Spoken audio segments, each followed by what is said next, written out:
तो मैंने आपके सामने 5 क्वेश्चन लिख रखे हैं जिनके आने के चांसेस ऑलरेडी मैंने बता दिया 100% है, तो आप इन सभी क्वेश्चंस का स्क्रीनशॉट ले सकते हो। पहली बात तो ये। दूसरी बात, अगर आपने आज से पहले इलेक्ट्रोकेमिस्ट्री नहीं पढ़ी है तो डरने की कोई दिक्कत नहीं है, क्योंकि मैं इन क्वेश्चंस का सॉल्यूशन भी करवाने वाला हूँ, ठीक है, जिनको देखकर आपको कॉन्फिडेंस आएगा और आप इजीली एग्जाम में इन क्वेश्चंस को अटेम्प्ट कर पाओगे। तो बिना किसी देरी के स्टार्ट करते हैं आज की क्लास, जिसमें अपन डिस्कस करेंगे solution of question number first. तो देखिए, पहला क्वेश्चन क्या है, जैसा कि यहाँ पे लिख रखा है क्वेश्चन नंबर 1, ठीक है। तो आपको करना है डिफाइन स्पेसिफिक कंडक्टेंस। पहली बात तो ये है कि जितना आपसे एग्जाम में पूछा जाए उतना ही लिखना है, उसके अलावा आपको एक्स्ट्रा चीज़ें नहीं लिखनी है, क्योंकि आपका एग्जाम 3 घंटे का होगा, ठीक है, और ये 100 नंबर का पेपर होगा। तो आपके पास अगर आपको पेपर अटेम्प्ट करना है तो टाइम कम है, तो जितना पूछा जाए उतना ही आपको एग्जाम में लिख के आना है। तो सबसे पहले पूछ रखा है define specific conductance and equivalent conductance. तो सबसे पहले आपको specific conductance and equivalent conductance को डिफाइन करना है। दूसरी बात ये है कि अगर आपको लगे कि मैं काफ़ी स्लो पढ़ा रहा हूँ या फिर फास्ट पढ़ा रहा हूँ, तो प्लीज़ आप यूट्यूब की सेटिंग में जाके वहाँ पे स्पीड चेंज कर सकते हो आपके अकॉर्डिंग, ठीक है। अब देखो, तो define specific conductance and equivalent conductance. तो सबसे पहले आपको specific conductance and equivalent conductance को डिफाइन करना है, ठीक है। उसके बाद में जो नेक्स्ट है वो क्या रखा है, discuss in detail the effect of dilution on both specific conductance and equivalent conductance. तो ये क्वेश्चन में पूछ रखा है कि स्पेसिफिक कंडक्टेंस क्या होती है और इक्विवेलेंट कंडक्टेंस क्या होती है, और पूछ रखा है जब आप इसको डाइल्यूट करते हो तो इनके ऊपर इफेक्ट क्या पड़ता है, ये कम होती है या फिर ज़्यादा होती है। तो चलिए स्टार्ट करते हैं, इसका अपन लिखते हैं सॉल्यूशन। इसको मैं सॉल्यूशन बताना चाहूँगा, आप साथ ही साथ स्क्रीनशॉट लेते रहना। अब देखो ध्यान से सुनो, होता क्या है, अगर आपको ये दोनों टर्म डिफाइन करनी है तो सबसे पहले आपको एक टर्म का पता होना चाहिए जिसका नाम होता है कंडक्टेंस। तो सबसे पहले अपन इनको डिफाइन करने से पहले अपन पढ़ने वाले हैं किसके बारे में, कंडक्टेंस के बारे में। तो देखो कंडक्टेंस क्या होती है।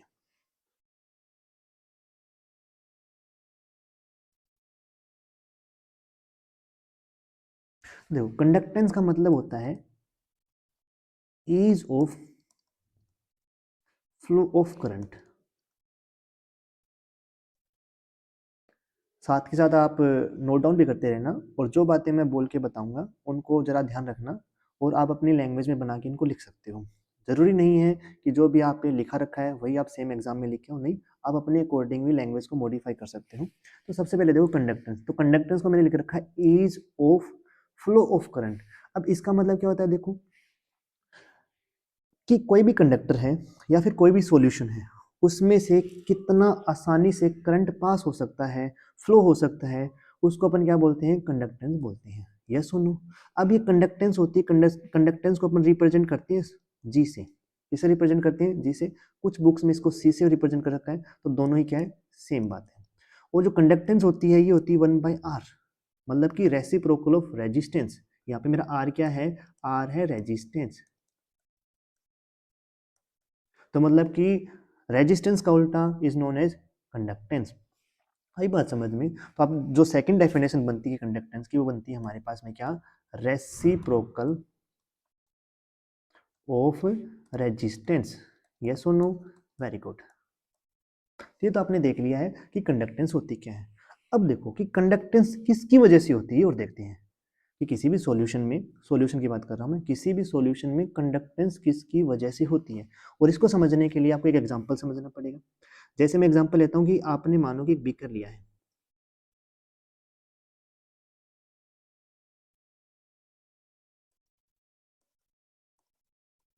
बीकर लिया है, और बीकर के अंदर आपने क्या डाल दिया, पानी। क्या डाल दिया है, पानी। और ये पानी कैसा है, प्योर पानी है। ये सुनो, ठीक है। और मैं कह रहा हूं कि आपने इस साइड से एक कॉपर की वायर को स्विच से कनेक्ट कर दिया, और स्विच को कर दिया आपने ऑन, ठीक है। और दूसरी साइड से आपने क्या किया, यहाँ पे अपना हाथ, हैंड डिप कर दिया इसके अंदर। तो सबसे पहले मेरा ये क्वेश्चन है कि यहाँ पे आपको करंट लगेगा या फिर नहीं लगेगा। तो आप मनी मन में सोचो, अगर आप सोच रहे हो कि करंट लगेगा तो आप गलत सोच रहे हो, क्योंकि यहाँ पे कोई भी करंट आपको नहीं लगेगा, मतलब कि सॉल्यूशन के अंदर कोई भी कंडक्टेंस नहीं है, क्योंकि अगर करंट ही फ्लो नहीं कर रहा है, करंट ही नहीं लग रहा है, तो मतलब ये कंडक्टेंस नहीं है। ओके, ठीक है।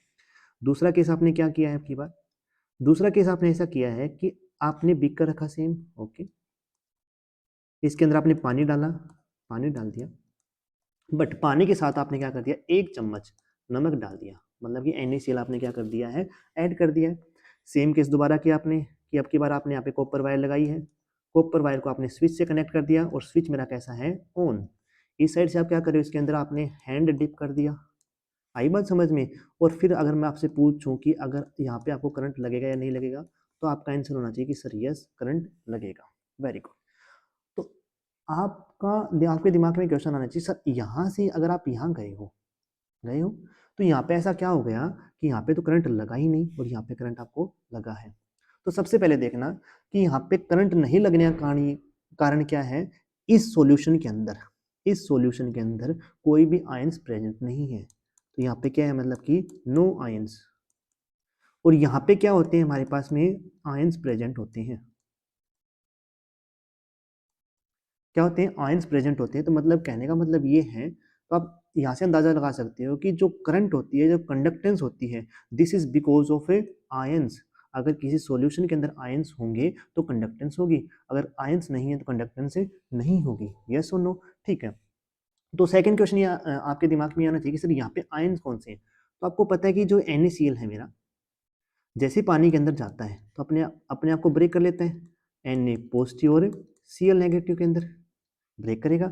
यहाँ पे जो Na पॉजिटिव और ये जो मेरा Cl नेगेटिव है, ये क्या होते हैं, आयंस होते हैं। तो पानी के अंदर जो इस वाले पानी के अंदर क्या है, Na पॉजिटिव और Cl नेगेटिव मेरे प्रेजेंट होते हैं, जिसकी वजह से इसके अंदर क्या होता है, करंट होता है, और यहाँ पे कोई भी करंट नहीं होता। अगर आप सोच रहे हो कि सर ये पानी है, पानी भी तो टूटता है किसके अंदर, H पॉजिटिव और OH नेगेटिव के, नहीं भाई, ऐसा नहीं होता। पानी मोस्ट ऑफ द टाइम क्या रहता है, अपनी इसी फॉर्म में रहता है, H2 की फॉर्म में रहता है। ये H पॉजिटिव और OH नेगेटिव की फॉर्म में नहीं ब्रेक होता है, इन केस ऑफ जब ये प्योर होता है। तो मतलब यहाँ पे कोई भी आयंस नहीं है, और यहाँ पे मेरे क्या है, आयंस प्रेजेंट है, इसलिए यहाँ पे करंट लग रहा है और यहाँ पे करंट नहीं लग रहा है। आई बात समझ में। चलो ठीक है, इसका अगर आप स्क्रीनशॉट लेना चाहो तो स्क्रीनशॉट ले सकते हो, मैं स्क्रीन को क्लियर कर रहा हूँ। अब आगे देखते हैं। तो आपने मोटा मोटी एक बात समझ ली है कि जो कंडक्टेंस है, कंडक्टेंस कंडक्टेंस है ना, जिसको अपन रिप्रेजेंट कर रहे हैं G से या फिर C से। अभी मैंने बताया था कि कितना आसानी से करंट फ्लो हो सकता है, उसी को अपन कंडक्टेंस बोलते हैं। अब आपको पता लगा जो कंडक्टेंस होती है ना, conductance is because of ions. Conductance किसकी वजह से होती है, आयंस की वजह से होती है। ये सुनो, अब आपको क्या देखना है कि जो कंडक्टेंस होती है, ये डिपेंड किस पे करती है, तो दो फैक्टर पे डिपेंड करती है, हमेशा ध्यान रखना। पहला फैक्टर होता है नंबर ऑफ आयंस। पहला फैक्टर कौन सा है, नंबर ऑफ आयंस है। और जो मेरा दूसरा फैक्टर कौन सा है, दूसरा होता है मोबिलिटी। एग्जाम में पक्का आएगा। दूसरा फैक्टर कौन सा होता है, मोबिलिटी। अब नंबर ऑफ आयंस आपको पता लग गया कि आयनों की संख्या। तो होता क्या है, जब जब अगर यहाँ पे लिखते हैं मोबिलिटी ऑफ आयंस, तो नंबर ऑफ आयंस का मतलब ये है कि जब भी नंबर ऑफ आयंस बढ़ते हैं तो सॉल्यूशन की कंडक्टेंस बढ़ेगी। मैं बार बार एक नाम बोल रहा हूँ, सॉल्यूशन, तो सॉल्यूशन की कंडक्टेंस बढ़ेगी। मतलब ये है, सिंपल लैंग्वेज में समझ सकते हो कि अगर आयंस ज़्यादा है तो आपको करंट ज़्यादा लगेगा, सिंपल सी बात यही है। दूसरा दूसरा फैक्टर हमारे पास में क्या है, मोबिलिटी ऑफ आयंस। अब ये मोबिलिटी वर्ड आया यहाँ पे, मोबिलिटी मोबाइल नहीं है बेसिकली, हाँ उससे मिलता जुलता है। मोबिलिटी का मतलब होता है स्पीड, मोबिलिटी का मतलब क्या होता है, स्पीड। तो इसका मतलब ये है कि अगर मोबिलिटी ऑफ आयंस बढ़ती है तो अपने पास में कंडक्टेंस बढ़ती है,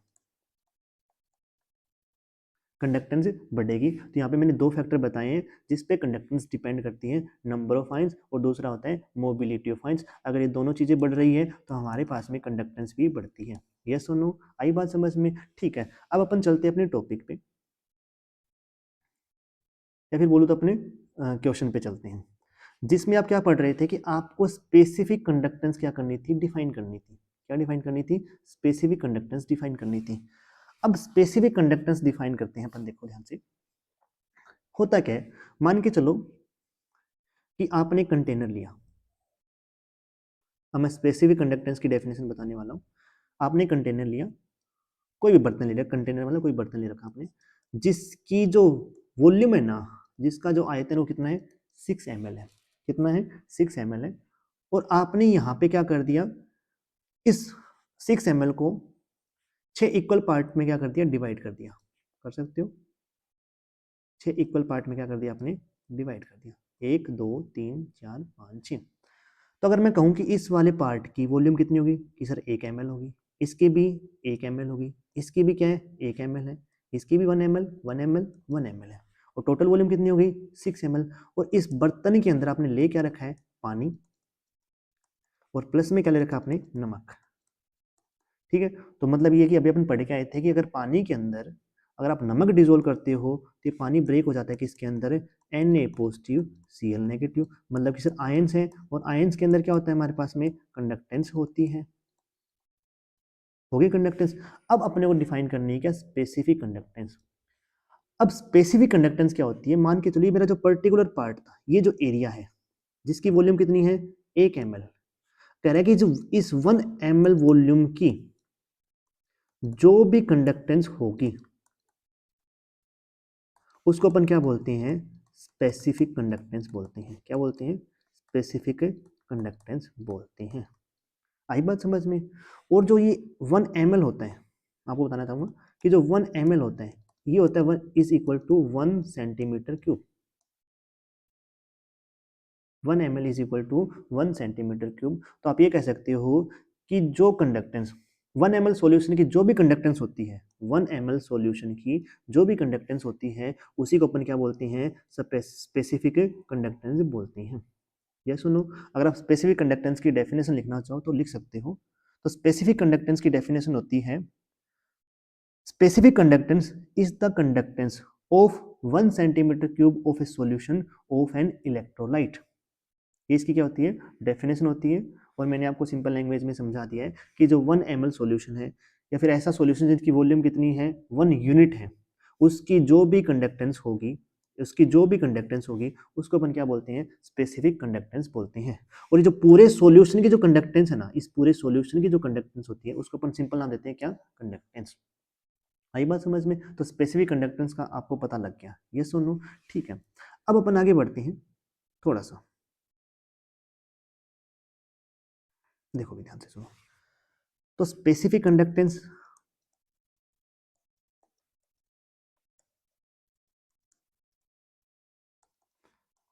तो क्या होती थी, हमारे पास में होती है कंडक्टेंस ऑफ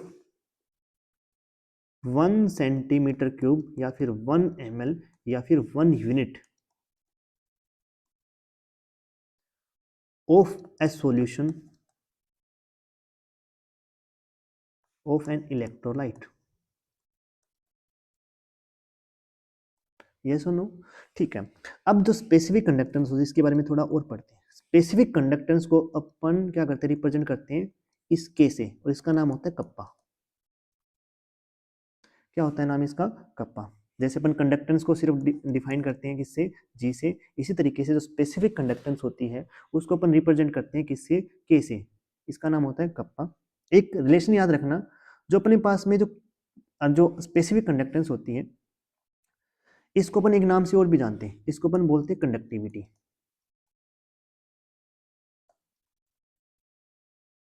क्या बोलते हैं, कंडक्टिविटी बोलते हैं। और ध्यान रखना कि जो अपने पास में जो कंडक्टिविटी होती है, कंडक्टिविटी, इसकी जो यूनिट होती है, यूनिट यूनिट होती है अपने पास में क्या, ओम इनवर्स पर सेंटीमीटर। ओम इनवर्स पर सेंटीमीटर, या फिर आप ये भी लिख सकते हो ओम इनवर्स पर मीटर। ठीक है, ये दोनों यूनिट होती हैं। और जो ये ओम इनवर्स है इसको अपन बोलते हैं साइमन। क्या बोलते हैं, साइमन। तो आप इसकी यूनिट क्या लिख सकते हो, साइमन पर सेंटीमीटर, या फिर साइमन पर मीटर। आई बात समझ में, साइमन पर सेंटीमीटर या फिर साइमन पर मीटर। तो स्पेसिफिक कंडक्टेंस आपने डिफाइन कर दिए, ठीक है। अब अपने पास में जो नेक्स्ट टर्म आती है जिसको अपन क्या बोल रहे हैं, इक्विवेलेंट कंडक्टेंस। क्या बोलते हैं, इक्विवेलेंट कंडक्टेंस। तो उसके बारे में देखते हैं, देखो ध्यान से, इक्विवेलेंट कंडक्टेंस।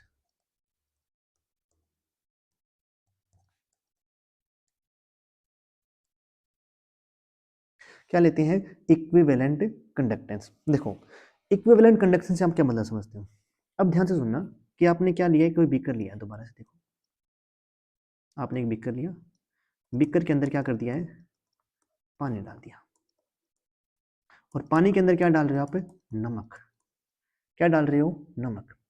अब यहाँ पे क्या है कि अब की बार जो आप नमक ऐड कर रहे हो ना, वो कितना ऐड कर रहे हो, 1 ग्राम इक्विवेलेंट, ये इसकी अमाउंट है कि अब की बार आपने पानी के अंदर जो नमक ऐड किया है वो कितना ऐड किया है, 1 ग्राम इक्विवेलेंट, यस सुनो।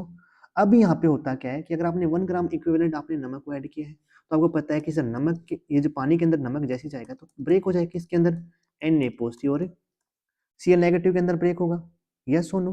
अब यहाँ पे क्या होता है, अगर Na पॉजिटिव Cl नेगेटिव के अंदर ब्रेक होता है तो यहाँ पे क्या होगी, कंडक्टेंस होगी, कुछ ना कुछ कंडक्टेंस होगी। और ये कंडक्टेंस कैसे प्रोड्यूस हुई है, जब आपने 1 ग्राम इक्विवेलेंट किसका डाला है, नमक का डाला है, ठीक है। तो इसी यहीं से अपने पास में क्या होती है, डेफिनेशन निकल के आती है किसकी, इक्विवेलेंट कंडक्टेंस की। तो इक्विवेलेंट कंडक्टेंस क्या होती है, conductance of all ions produce from 1 gram equivalent of electrolyte in a given A solution. ये कह रहा है कि जब आप किसी भी सॉल्वेंट के अंदर 1 ग्राम इक्विवेलेंट ऐड करते हो किसी भी इलेक्ट्रोलाइट का, तो वहां पे जो कंडक्टेंस होती है उसको अपन एक स्पेशल नाम देते हैं, जिसका नाम होता है क्या, इक्विवेलेंट कंडक्टेंस। ये सुनो, अगर मैं कहूँ कि यहाँ पे 1 ग्राम इक्विवेलेंट होता कितना है इन केस ऑफ NaCl, तो अगर सिंपल लैंग्वेज में बताना चाहूँ तो ये होता है 58.5 ग्राम। इसका मतलब ये है अगर आप 58.5 ग्राम किसका डाल रहे हो, NaCl का डाल रहे हो, तो NaCl मेरा आयंस के अंदर ब्रेक हो जाएगा, ब्रेक्स होगा तो इसकी कुछ ना कुछ कंडक्टेंस होगी, इस कंडक्टेंस को अपन एक स्पेशल नाम देते हैं जिसका नाम होता है इक्विवेलेंट कंडक्टेंस। ये सुनो, आई बात समझ में, ठीक है। अब यहाँ पे जो इक्विवेलेंट कंडक्टेंस को अपन रिप्रेजेंट करते हैं लैम्डा से, इसका नाम क्या होता है, लैम्डा, और यहाँ पे अपन क्या लगा देते हैं, इक्विवेलेंट, आई बात समझ में। तो ये हो गया हमारे पास में क्या, इक्विवेलेंट कंडक्टेंस। अगर आप डेफिनेशन लिखना चाहो तो लिख सकते हो, conductance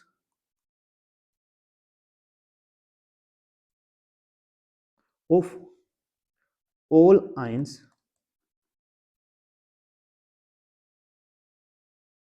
produce from 1 gram equivalent of electrolyte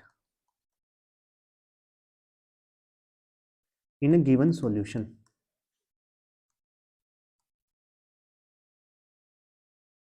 जिसको अपन क्या बोलते हैं, इक्विवेलेंट कंडक्टेंस बोलते हैं, ठीक है, ठीक है भाई। देखो अब आगे बढ़ते हैं,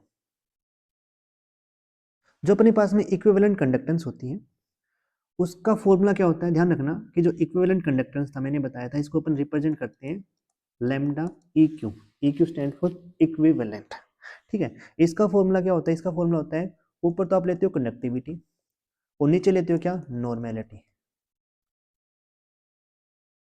और मल्टीप्लाई बाई 1000। तो ये जो फॉर्मूला किसका होता है, ये होता है इक्विवेलेंट कंडक्टेंस का।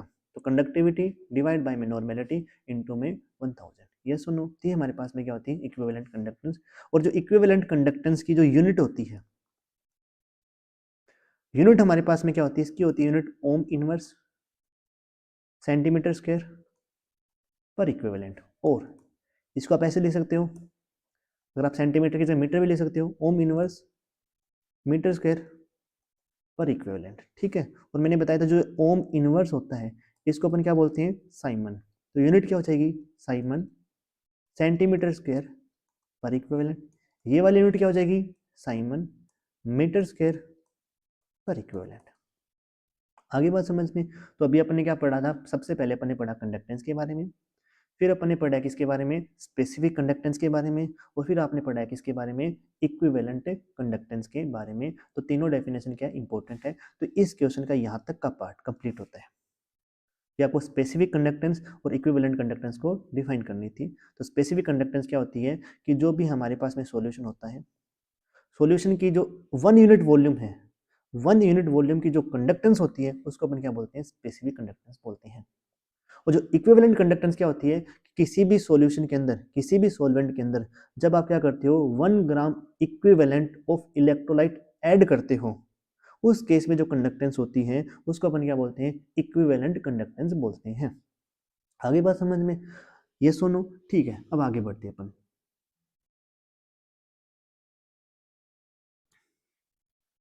अब अपन देखेंगे इफेक्ट ऑफ डाइल्यूशन। तो सबसे पहले आपको इस टर्म का पता होना चाहिए कि डाइल्यूशन का मतलब क्या होता है। तो डाइल्यूशन का सिंपली मीनिंग होता है addition of water. Addition of water, अपन वैसे सोलवेंट बोल सकते हैं, बट अपन सोलवेंट इन जनरली क्या लेते हैं, वाटर ही लेते हैं। तो वाटर को अगर आप ऐड कर रहे हो, मतलब क्या कर रहे हो, आप डाइल्यूट कर रहे हो। इस प्रोसेस को अपन क्या बोलते हैं, डाइल्यूशन। क्या बोलते हैं, डाइल्यूशन। यस और नो। एक बात ध्यान रखना, अगर वाटर की अमाउंट ज़्यादा है, वाटर क्या हमारे पास में ज़्यादा है, तो अपन बोलते हैं कि जो सॉल्यूशन है वो कैसा है, वो डाइल्यूट सॉल्यूशन है। क्या है, डाइल्यूट सॉल्यूशन है। और जो चीज़ डाइल्यूट होती है उसकी जो कंसंट्रेशन होती है वो क्या होती है, कम। यस सुनो, तो डाइल्यूट ज़्यादा है तो मतलब ये कंसंट्रेशन कम है, अगर डाइल्यूट कम है तो कंसंट्रेशन ज़्यादा है। अब अपने को क्या पढ़ना है, अपने को पढ़ना है अगर आप डाइल्यूशन करते हो मतलब पानी ऐड करते हो, तो मेरे पास में जो स्पेसिफिक कंडक्टेंस होती है, किसका नाम ले रहा हूं मैं, स्पेसिफिक कंडक्टेंस, उसके ऊपर क्या इफेक्ट पड़ेगा कि स्पेसिफिक कंडक्टेंस मेरी कम होगी या फिर ज़्यादा होगी। यस सुनो, फिर से अपन वही बात करते हैं कि स्पेसिफिक कंडक्टेंस को समझते हैं कि इसके ऊपर डाइल्यूशन का क्या इफेक्ट पड़ेगा। तो अपन ने कहा था कि जो स्पेसिफिक कंडक्टेंस को मैंने कुछ इस तरीके से एक्सप्लेन किया था कि मान लो कोई एक कंटेनर है जिसकी वॉल्यूम कितनी है, 6 ml है। कितनी है, 6 ml है। और आपने क्या कर दिया, इसको 6 इक्वल पार्ट में डिवाइड कर दिया। ठीक है, और आपने बोला था कि हर एक की जो वॉल्यूम है ना, हर एक कंपार्टमेंट की वॉल्यूम कितनी, 1-1 ml वॉल्यूम रहेगी। ये सुनो, और ये जो 1 ml वॉल्यूम की वजह से जो भी कंडक्टेंस होती है उसको अपन स्पेसिफिक कंडक्टेंस बोलते थे, आपने ही कहा था।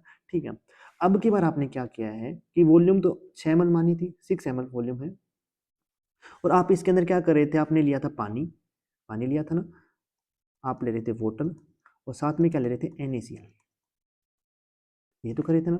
और अब की बार मान लो कि सपोज करो कि ऐसे ऐड नहीं कर रखा, आप ऐसे सपोज अज्यूम करो कि आपने इसके अंदर जो पानी सॉरी नमक ऐड किया है ना, वो कितने किया है, 6 मोल ऑफ NaCl। इसके अंदर कितना आप NaCl ऐड कर रहे हो, 6 मोल ऑफ NaCl। तो आपको पता है कि जो मेरा NaCl है किस में टूटेगा, Na पॉजिटिव प्लस में Cl नेगेटिव। अगर मैं कहूँ कि नंबर कितने होंगे कि सर 6 तो Na पॉजिटिव होगा और 6 ही क्या होगा, Cl नेगेटिव होगा। तो यहाँ पे अगर हम बात करते हैं टोटल आयंस की, तो टोटल नंबर ऑफ आयंस कितने हो गए, 12। कितने हो गए, 12। कौन कौन से, 6 तो Na पॉजिटिव और 6 मेरे पास में क्या है, Cl नेगेटिव। आई बात समझ में। तो अगर मैं आपसे कहता हूँ कि इस कंपार्टमेंट में, इस वाले कंपार्टमेंट में जिसकी वॉल्यूम कितनी, 1 ml है, ये सुनो, तो यहाँ पे आयन कितने प्रेजेंट होंगे, क्योंकि सर टोटल कितने हैं, 12, और कंपार्टमेंट कितने हैं, 6। तो यहाँ पे प्रोबेबिलिटी है कि यहाँ पे, या फिर अपने पास में चांसेस ये हैं कि इस कंपार्टमेंट में आयन कितने प्रेजेंट होंगे, 2।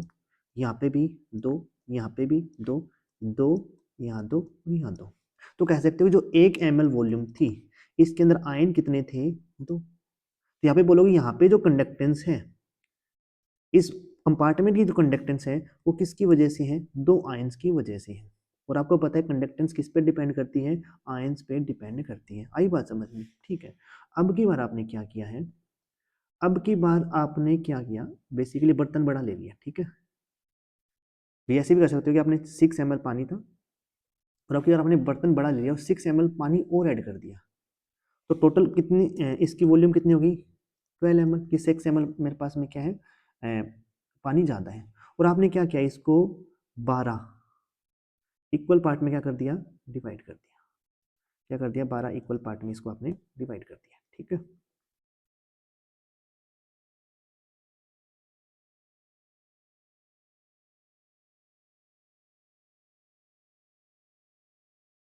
जैसे मैं करता हूँ, ये आपने क्या किया है, 6 इक्वल पार्ट में डिवाइड कर दिया। तो इसकी वॉल्यूम कितनी, 1, इसकी वॉल्यूम कितनी, 1, इसकी वॉल्यूम भी 1, इसकी वॉल्यूम भी 1 है। तो हर एक यूनिट कंपार्टमेंट की वॉल्यूम कितनी, 1 है। और 1 ml वॉल्यूम की वजह से जो कंडक्टेंस होती है उसका नाम क्या होता है, स्पेसिफिक कंडक्टेंस। और आपने इसके अंदर भी, इस 12 ml के अंदर भी आपने क्या किया, पानी ऐड किया है, ठीक है। और साथ में क्या ऐड किया है, NaCl ऐड किया है। और NaCl कितना ऐड किया है 6 मोल ऑफ NaCl। मतलब कि अगर आप इस कंपार्टमेंट की बात करते हो तो यहाँ पे भी टोटल आयन कितने प्रेजेंट हैं 12। भाई 6 मोल NaCl का ऐड कर रहे हो ना, तो 6 तो Na पॉजिटिव होंगे और 6 Cl नेगेटिव होंगे। तो आप यहाँ पे जो मेरा इलेक्ट्रोलाइट है इसकी तो अमाउंट चेंज नहीं कर रहे हो, आप सिर्फ क्या कर रहे हो वॉल्यूम को बढ़ा रहे हो, मतलब आप पानी ऐड करके वॉल्यूम बढ़ा रहे हो। तो यहाँ पे टोटल नंबर ऑफ आयन कितने हैं 12, कंपार्टमेंट कितने हैं 12, तो हर एक कंपार्टमेंट में आयन कितने प्रेजेंट होंगे, इसके अंदर भी एक, इसके अंदर एक, इसके अंदर एक, इसके अंदर एक, मतलब हर एक कंपार्टमेंट के अंदर आयन कितने प्रेजेंट होंगे, एक एक आयन प्रेजेंट होगा। ठीक है, इसकी वॉल्यूम कितनी इस कंपार्टमेंट की, सर वॉल्यूम तो 1 ml है, और 1 ml के अंदर आयन कितने प्रेजेंट है एक, जैसे मान के चलो कि 1 ml के अंदर आयन कितने प्रेजेंट है, एक आयन प्रेजेंट है। यस और नो, यहाँ पे 2 ml के अंदर आप लिखोगे तो 2 ml था, इसके अंदर कितने आयन प्रेजेंट है, सॉरी 1 ml के अंदर कितने आयन प्रेजेंट है, 2 आयन प्रेजेंट है, ये तो लिखोगे ना। तो यहाँ पे 1 ml के अंदर एक आयन प्रेजेंट है और 1 ml के अंदर यहाँ पे 2 आयन प्रेजेंट है। तो मेरे को एक बात बताओ, कंडक्टेंस किसकी ज्यादा होगी, तो मैंने कहा था जो कंडक्टेंस होती है वो नंबर ऑफ आयन पे डिपेंड करती है, जहाँ पे आयन ज्यादा होंगे उसकी कंडक्टेंस ज्यादा होगी। मतलब कि सर इस वाले सॉल्यूशन, इस वाले कंपार्टमेंट की कंडक्टेंस क्या है, ज्यादा है, यस और नो, और इस वाले कंपार्टमेंट की कंडक्टेंस क्या है, कम है। तो आप ये बोलोगे जैसे 1 ml की बात करें तो 1 ml की जो कंडक्टेंस होती है उसको अपन स्पेसिफिक कंडक्टेंस बोलते हैं। ठीक है, तो मतलब इसकी स्पेसिफिक कंडक्टेंस क्या है, ज्यादा, और इसकी क्या है, कम, यस और नो। तो यहाँ से एक अपने पास में कंक्लूजन निकल के आता है कि जब भी आप किसी भी सॉल्यूशन को डाइल्यूट करते हो, जैसे आप 6 ml से किस में गए हो, आप गए हो 12 ml तक, तो डाइल्यूट कर रहे हो ना, तो वहां पे क्या होते हैं कि जो नंबर ऑफ आयंस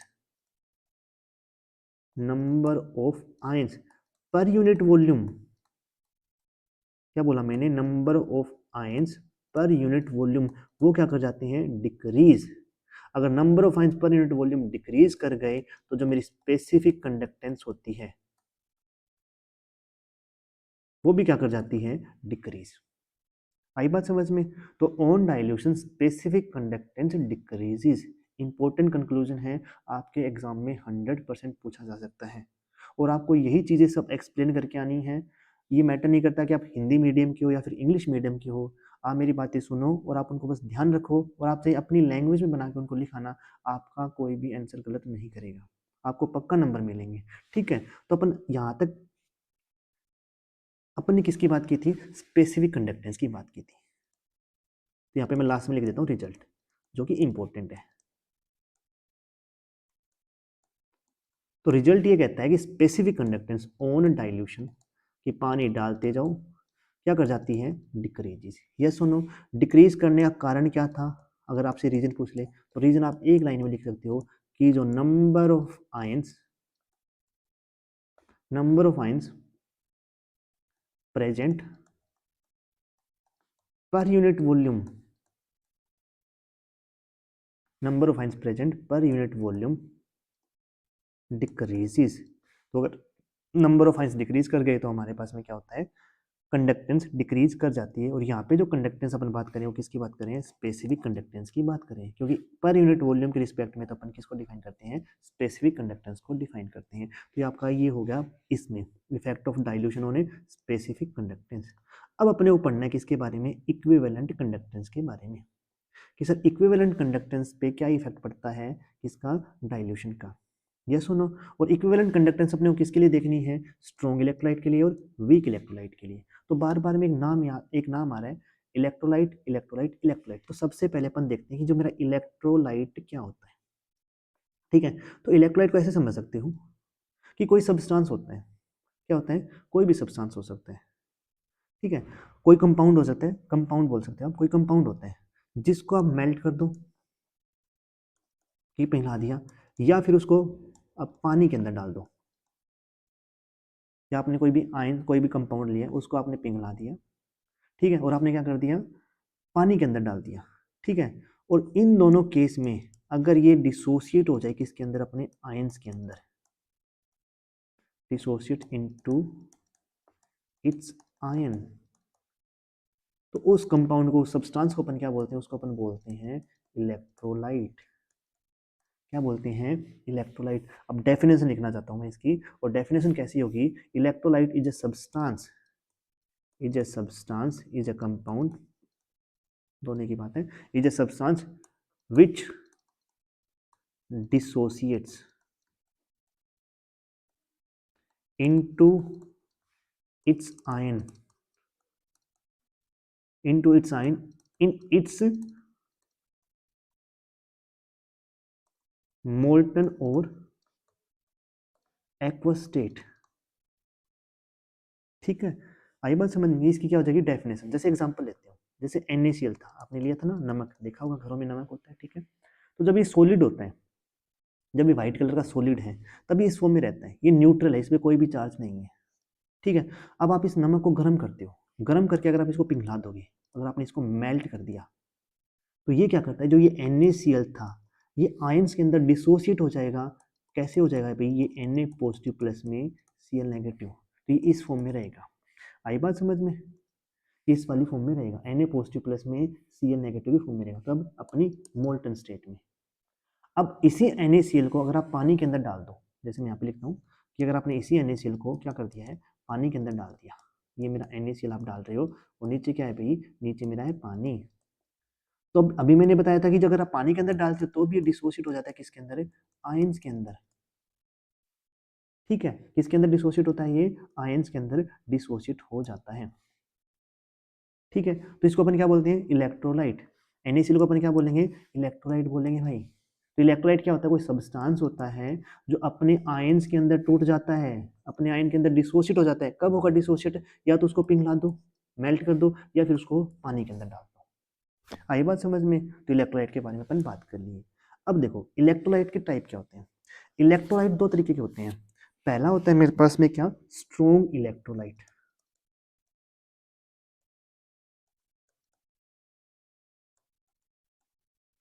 क्या होता है, स्ट्रॉन्ग इलेक्ट्रोलाइट। अब देखो स्ट्रॉन्ग मतलब कि ताकतवर, और इलेक्ट्रोलाइट का काम क्या होता है, टूटना। किस में टूटता है, आयंस के अंदर। कब टूटता है, जब आप इसको पिघला दो या फिर पानी के अंदर डाल दो। तो स्ट्रॉन्ग इलेक्ट्रोलाइट क्या होता है, जो कंप्लीटली डिसोसिएट हो जाता है। स्ट्रॉन्ग इलेक्ट्रोलाइट क्या होता है भाई, completely dissociates into its ion.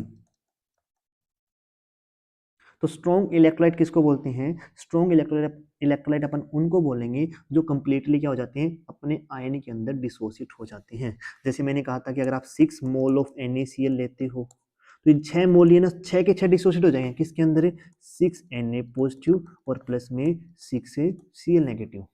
तो आपने 6 लिए थे, 6 के 6 टूट गए, तो मतलब ये है कि जो मेरा NaCl क्या होता है, एक स्ट्रॉन्ग इलेक्ट्रोलाइट होता है। आई बात समझ में? ठीक है, ये तो अपन बात कर रहे थे किसकी, स्ट्रॉन्ग इलेक्ट्रोलाइट की। अब देखो नेक्स्ट टर्म अपने पास में क्या आती है, नेक्स्ट टर्म अपने पास में है, दैट इज वीक इलेक्ट्रोलाइट। क्या होता है, वीक इलेक्ट्रोलाइट।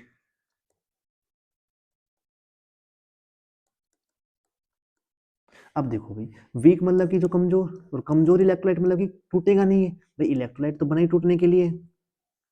और कमजोर मतलब कि वीक इलेक्ट्रोलाइट है, और वीक इलेक्ट्रोलाइट का मतलब क्या होता है, जो क्या करते हैं, पार्शियली डिसोसिएट होते हैं। क्या होते हैं, पार्शियली डिसोशिएट होते हैं। कहने का मतलब ये है कि जैसे अगर एग्जांपल लेता हूँ वीक इलेक्ट्रोलाइट का, तो वीक इलेक्ट्रोलाइट का होता है एग्जांपल अपने पास में एसिटिक एसिड CH3COOH, जिसको आप विनेगर भी बोलते हो, ठीक है, इसका जो नाम होता है विनेगर, जो आप चाउमीन वगैरह में यूज करते हो। तो जो ये एसिटिक एसिड होता है, ये कब किसके अंदर टूटता है भाई, आयंस के अंदर टूटेगा। इसके आयन कौन कौन से होते हैं, CH3CO नेगेटिव, और साथ में क्या होता है, H पॉजिटिव। वही बात समझ में, मतलब इसके अंदर टूटता है। अब ये क्या होता है, वीक की कैटेगरी में आता है।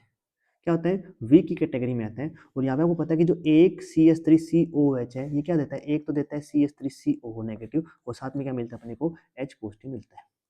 आई बात समझ में? अब मैं इसको वीक क्यों बोल रहा हूँ, अगर मान के चलो कि आपने क्या लिया है, CH3COH लिए ना। अब अगर ये वीक है, तो ये जो 6 लिए ना, 6 के 6 नहीं टूटेंगे। इसमें से मान लो कि 2 तो टूट गए, और 4 क्या हो गए, नहीं टूटे। समझ गए ना? तो 2 टूटेंगे, तो टूटेंगे किसमें, वो टूटेंगे CH3CO नेगेटिव प्लस में H पॉजिटिव। कितने टूटे हैं, 2, तो 2 क्या मिलेंगे आपको, CH3COO नेगेटिव, और 2 क्या मिलेंगे, H पॉजिटिव। आई बात समझ में? और पीछे क्या रहेगा भाई, पीछे रह गए हमारे पास में क्या, 4 बच के CH3COOH। ये बच गई ना। तो यहाँ पे अगर मैं कहूँ कि 6 आप लेके चले थे, 6 किसी डिसोशिएट हुए नहीं हुए, कंप्लीटली डिसोशिएट नहीं हुआ है।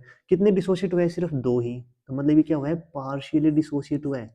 तो ऐसे इलेक्ट्रोलाइट जो पार्शियली डिसोशिएट होते हैं उनको अपन क्या बोलते हैं? वीक इलेक्ट्रोलाइट कहते हैं।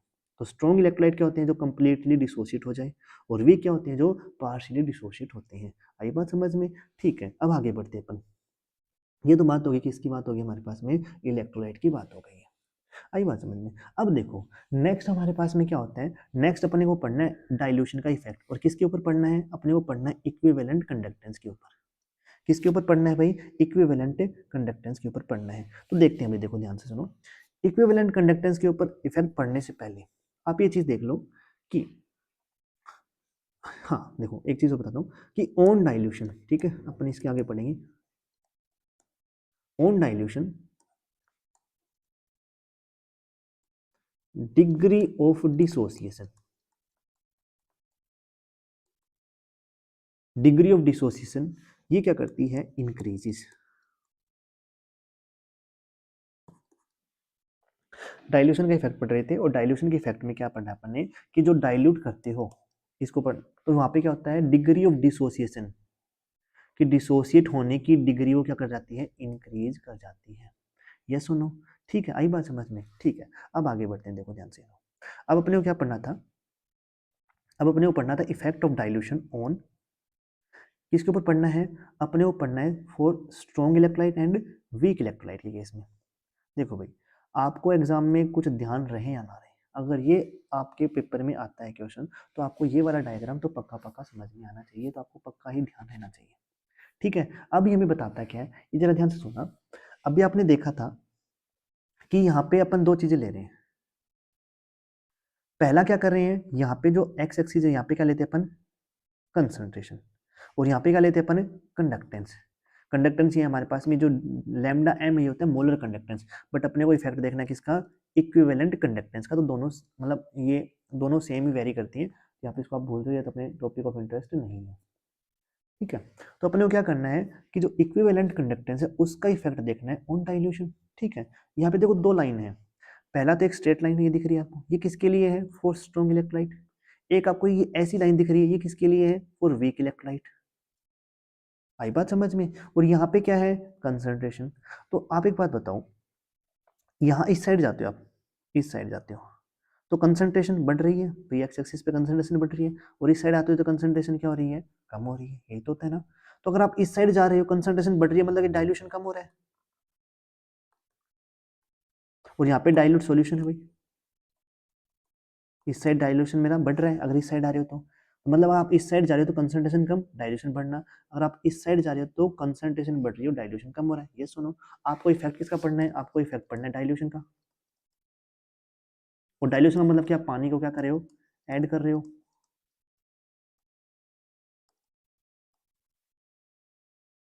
आई बात समझ में? तो यहाँ पे एक बात देख लेना कि चाहे मेरे पास में स्ट्रॉन्ग इलेक्ट्रोलाइट हो, पहले तो ये समझ लो, चाहे मेरे पास में क्या हो? स्ट्रॉन्ग इलेक्ट्रोलाइट हो, और चाहे मेरे पास में क्या हो? वीक इलेक्ट्रोलाइट हो। अगर आप सॉल्यूशन को डाइल्यूट करते हो ऑन डाइल्यूशन, जो मेरे पास में इक्विवेलेंट कंडक्टेंस होती है ना, इक्विवेलेंट कंडक्टेंस ऑलवेज इंक्रीजेस। तो आपको ये पॉइंट तो लिख के आना है। देखो मैंने बताया था स्पेसिफिक कंडक्टेंस का, स्पेसिफिक कंडक्टेंस के अंदर क्या था कि जो मेरे पास में डाइल्यूशन पे स्पेसिफिक कंडक्टेंस डिक्रीज करती थी। ठीक है, और जो हमारे पास में जो इक्विवेलेंट कंडक्टेंस है वो क्या करती है? बढ़ती है, चाहे वो स्ट्रॉन्ग हो चाहे वो वीक हो। आप एक चीज ध्यान रख सकते हो कि कहीं भी किसी वर्ड के पीछे भी अगर कंडक्टेंस लिखा हुआ है, किसी भी वर्ड के पीछे अगर कंडक्टेंस लिखा हुआ है, specific conduct sorry molar conductance, equivalent conductance, ठीक है, या सिंपल कंडक्टेंस, तो ये जो कंडक्टेंस होती है डाइल्यूशन के साथ में बढ़ती है। बस सिर्फ एक कंडक्टेंस को छोड़ के, और वो कंडक्टेंस कौन सी होती है? स्पेसिफिक कंडक्टेंस, जो डाइल्यूशन के साथ में क्या करती है? डिक्रीज करती है। आई बात समझ में? जो अपन ने ऑलरेडी पढ़ लिया था। ठीक है, अब देखो ध्यान से सुनो, अपन आगे बढ़ते हैं। ठीक है, हाँ, मैंने कहा था आपको कि अगर आप डाइल्यूट करते हो किसी चीज़ को, तो डाइल्यूट करने पे होता क्या है कि जो स्ट्रॉन्ग इलेक्ट्रोलाइट हो चाहे वीक इलेक्ट्रोलाइट हो, उस केस में इक्विवेलेंट कंडक्टेंस मेरी इंक्रीज करती है। आई बात समझ में? अब यहाँ पे आपको देखने को मिलेगा कि सर, अगर हम बात करते हैं यहाँ पे स्ट्रॉन्ग इलेक्ट्रोलाइट तो मेरा ये और वीक इलेक्ट्रोलाइट ये है, ठीक है। इस केस में हुआ क्या है कि सर स्ट्रॉन्ग इलेक्ट्रोलाइट के केस में अगर आप इस साइड आ रहे हो, अगर आप इस साइड आ रहे हो, देखो यहाँ से ग्राफ को रीड करो इस जगह से, ठीक है। अगर आप इस साइड आ रहे हो तो डाइल्यूशन कर रहे हो, डाइल्यूशन करने पे हमारे पास में ग्राफ ऊपर चढ़ रहा है, मतलब कि ये जो चीज यहाँ पे आपने क्या लिया था, कंडक्टेंस लिया था, यहाँ पे क्या लिया था आपने, वाई एक्सिस पे लिया था इक्विवेलेंट कंडक्टेंस। इक्विवेलेंट कंडक्टेंस मतलब कि ग्राफ ऊपर की तरफ जा रहा है और मेरे पास में ऊपर की तरफ जा रहा है, तो कंडक्टेंस क्या हो रही है, इंक्रीज हो रही है। ये तो पढ़ा था, ये तो मैंने बताया था कि वो strong electrolyte, for strong electrolyte मेरे पास में क्या हो रही है, कंडक्टेंस बढ़ रही है ऑन डाइल्यूशन। आई बात समझ में? सिमिलरली देख लो हमारे पास में क्या वीक इलेक्ट्रोलाइट है, और वीक इलेक्ट्रोलाइट के केस में क्या हो रहा है, अगर आप इस पॉइंट से देखोगे तो पहले इस कंसंट्रेशन पे इसकी कंडक्टेंस कितनी, ये वाली है। अब आप क्या कर रहे हो, यहाँ पे कंडक्टेंस को, सॉरी, कंसंट्रेशन को कम कर रहे हो। अगर कंसंट्रेशन को कम कर रहे हो तो यहाँ पे भी क्या हो रही है, कंडक्टेंस बढ़ रही है, बढ़ रही है ना। बट इस पर्टिकुलर पॉइंट के बाद में इसकी जो कंडक्टेंस थी वो सडनली हमारे पास में एकदम से शार्प इंक्रीमेंट आया है। यहाँ पे क्या है कि सडन इंक्रीमेंट है, सडनली इंक्रीज हुई है। क्या हुई है, सडनली इंक्रीज हुई है। और यहाँ पे क्या हो रहा है, हमारे पास में ग्रेजुअली इंक्रीज हो रही है, धीरे धीरे इंक्रीज हो रही है। आई बात समझ में? किस केस की बात करें अपने, स्ट्रॉन्ग के लिए। और वीक के केस में क्या रहा हमारे पास में, इस पॉइंट के बाद में हमारे पास में क्या सडनली इंक्रीमेंट आया है। तो सर ऐसा क्यों है? अब देखो भाई, आपके अगर एग्जाम में आता है effect of dilution on equivalent conductance, तो आप इतना लिख के आओगे, ये डायग्राम बना देना, ये चीजें लिख देना पॉइंट बना के, तो आपको नंबर, आपके नंबर नहीं कटेंगे, ठीक है। अब अपन करेंगे सेकंड क्वेश्चन, ठीक है। तो यहाँ पे देखो एक बार, सेकंड क्वेश्चन में क्या कर रखा है कि आपको अर्नस्ट थ्योरी को एक्सप्लेन करना है, और दूसरा क्या है, ओसवाल्ड डाइल्यूशन लॉ का डेरिवेशन करना है। तो सबसे पहले देख लो कि अर्नस्ट थ्योरी किसके लिए है। तो अर्नस्ट थ्योरी मेरी है for electrolytic dissociation. Ernst theory हमें ये बताती है कि कोई इलेक्ट्रोलाइट है वो कैसे डिसोसिएट होता है। तो इसके कुछ पॉइंट अर्नस्ट थ्योरी के आपको याद रखने हैं। तो पहला पॉइंट ये है कि electrolyte dissolve in water and split into ions. आपको पता है कि जो मेरा इलेक्ट्रोलाइट होता है पानी के अंदर जब डिसोल्व होता है तो अपने आयन के अंदर वो टूट जाता है। जैसे आपने उसका सोल्ट का एग्जाम्पल लिया था, जब आप पानी के अंदर डालते हो तो वो Na पॉजिटिव और प्लस में Cl नेगेटिव के अंदर ब्रेक होता है। ये सुनो, ठीक है। दूसरा कहता है कि जो electric current in solution is carried by ions. मैंने कहा था कि किसी भी सॉल्यूशन के अंदर जो करंट होता है वो किसकी वजह से होता है, आयंस की वजह से होता है। थर्ड पॉइंट कह रहा है कि strong electrolyte dissociate almost completely. अरे फिर से वही बात है ना कि जो स्ट्रॉन्ग इलेक्ट्रोलाइट होते हैं वो कंप्लीटली क्या हो जाते हैं, डिसोसिएट हो जाते हैं। जो वही वीक इलेक्ट्रोलाइट होते हैं वो क्या होते हैं, कंप्लीटली डिसोसिएटेड नहीं होते, मतलब कि पार्शियली डिसोसिएट होते हैं। यस और नो, ठीक है। अब नेक्स्ट पॉइंट कह रहा है कि नंबर ऑफ आयंस अगर ज्यादा होंगे, मतलब more ions higher will be conductance, जितने आयन उतनी ज्यादा कंडक्टेंस। नेक्स्ट पॉइंट इंपॉर्टेंट है, ये कह रहा है कि डाइल्यूशन इंक्रीजेस आयोनाइजेशन, मतलब कि डाइल्यूशन से क्या होता है, आयोनाइजेशन इंक्रीज हो जाता है। अब आयोनाइजेशन मतलब क्या होता है कि आयन बनने की प्रक्रिया, आयन, जो आयन अगर डाइल्यूशन करते हो तो आयन ज़्यादा बनते हैं। और आयन ज़्यादा कब बनेंगे, जब मेरे पास में कोई इलेक्ट्रोलाइट डिसोसिएट होता है। तो यहाँ पे क्या बोल रखा है कि जब आप डाइल्यूशन करते हो तो वहाँ पे इलेक्ट्रोलाइट डिसोसिएट ज़्यादा होता है। ये सुनो, आप इसको बोल सकते हो कि ऑन डाइल्यूशन, ऑन डाइल्यूशन जो मेरे पास में एल्फा, एल्फा को अपन क्या बोल रहे थे, डिग्री ऑफ डिसोसिएशन। एल्फा क्या होता है, डिग्री ऑफ डिसोसिएशन, वो क्या होती है, इंक्रीज हो जाती है। आई बात समझ में? अब इंपॉर्टेंट इसलिए बोल रहा हूँ कि इस बात को, जो ये वाली बात है ना कि जो on dilution degree of dissociation increases, इसको अरहिनेस ने थ्योरेटिकली बताया था कि थ्योरी के, इसने बता दिया था ऐसा होता है। उसके बाद में अपने पास में कौन था, जो ओसवर्ल्ड था, इसने क्या किया था, इसको एक्सप्लेन किया था, इसको प्रूव किया था कि डाइल्यूशन पे अल्फा मेरा बढ़ता है, इसलिए इन दोनों को एक साथ पढ़ा गया। आई बात समझ में? नेक्स्ट ये कह रहा है कि हाइयर टेम्परेचर इंक्रीजेज डिसोसिएशन। ये भी आपको पता है कि टेम्परेचर जितना ज़्यादा होगा उतना ही क्या होगा, उसका डिसोसिएशन होगा, किसका, इलेक्ट्रोलाइट का। जैसे आप कई बार घरों में अगर आपने देखा होगा कि अगर आपने पानी लिया है, अगर आप पानी के अंदर नमक मिला रहे हो, अगर पानी ठंडा है, अगर ये कोल्ड है, तो यहाँ पे नमक इजीली डिजोल्व नहीं होता है। अगर आप इसी जगह अगर पानी को गर्म कर देते हो, अगर आप पानी गर्म लेते हो तो नमक मेरा इजीली डिसोसिएटेड हो जाता है या फिर डिजोल्व हो जाता है। तो क्या हो रहा है कि टेम्परेचर बढ़ाने से डिसोसिएशन बढ़ जाता है। वही बात समझ में। तो ये अपना हो गया क्या, Arrhenius theory of electrolytic dissociation. अब इसके बाद अपन क्या पढ़ेंगे, इसके बाद अपन पढ़ने वाले हैं वो है क्या, ओसवर्ल्ड डाइल्यूशन लॉ। क्या पढ़ेंगे अपन, ओसवर्ल्ड डाइल्यूशन लॉ। तो जरा ध्यान से समझना कि जो ओसवर्ल्ड डाइल्यूशन लॉ क्या होता है। मैंने बता दिया कि ओसवर्ल्ड डाइल्यूशन लॉ क्या करता है, हमें ये प्रूव करके दिखाएगा कि जो अल्फा होता है डाइल्यूशन पे बढ़ता है। पहली बात तो ये है, ठीक है। और जो ओसवर्ल्ड डाइल्यूशन लॉ होता है वो सिर्फ एप्लीकेबल होता है किसके लिए, वीक इलेक्ट्रोलाइट के लिए, स्ट्रॉन्ग के लिए एप्लीकेबल नहीं होता है। और आपको पता है कि जो वीक इलेक्ट्रोलाइट होते हैं वो पार्शियली डिसोसिएट होते हैं। थर्ड पॉइंट कह रहा है कि जो degree of dissociation increases on A dilution, इस बात को ये ओसवर्ल्ड डाइल्यूशन क्या करता है, प्रूव करता है। ठीक है भाई। उसके बाद में कह रहा है the law gives A relationship between degree of dissociation and concentration. मतलब ये है कि जो ओसवर्ल्ड डाइल्यूशन लॉ है वो क्या करता है, हमें डिग्री ऑफ डिसोसिएशन और कंसंट्रेशन के बीच में रिलेशनशिप देता है। आई बात समझ में। तो जो ओसवर्ल्ड डाइल्यूशन लॉ के अंदर जो आपको मेन पॉइंट याद रखने वाले हैं वो कौन से हैं, पहला तो एक पॉइंट नंबर 1, ठीक है, ये वाला पॉइंट याद कर लेना आप, ठीक है। उसके बाद में पॉइंट नंबर 3 और उसके बाद में पॉइंट नंबर 4, ये 3 पॉइंट है, ये आप याद कर सकते हो। याद नहीं वाला समझना ही है कि सिंपल सी बात ये है कि जो ओसवर्ल्ड डाइल्यूशन है वो वीक इलेक्ट्रोलाइट के लिए एप्लीकेबल होता है। और ये वीक इलेक्ट्रोलाइट का क्या बताता है, डाइल्यूशन के साथ में डाइल्यूशन के साथ में इस पे वीक इलेक्ट्रोलाइट पे क्या इफेक्ट पड़ता है, इसके डिग्री ऑफ डिसोसिएशन पे क्या इफेक्ट पड़ता है, उसको एक्सप्लेन करता है। अब यहाँ पे लिख रखा है आपको डेरिवेशन करना है, किसका डेरिवेशन करना है, ओसवर्ल्ड डाइल्यूशन लॉ का डेरिवेशन करना है। और जो ओसवर्ल्ड डाइल्यूशन लॉ के डेरिवेशन से जो अपने पास में रिलेशनशिप निकल के आता है ना, वो निकल के आता है K is equal to C alpha square 1 minus में एल्फा। आई बात समझ में। और यहाँ पे के को अपन बोलते हैं के डी, ठीक है। अब आप देख लो कि इस लो के अंदर जो क्या क्या चीजें आ रखी है, यहाँ पे जो अल्फा है ना, ये अल्फा होता है मेरा डिग्री ऑफ डिसोसिएशन। पहला तो ये क्या होता है, डिग्री ऑफ डिसोसिएशन। सी क्या होती है, सी होती है कंसंट्रेशन, सी क्या होती है कंसंट्रेशन। और जो के डी क्या होती है, इसको अपन बोलते हैं डिसोसिएशन कांस्टेंट।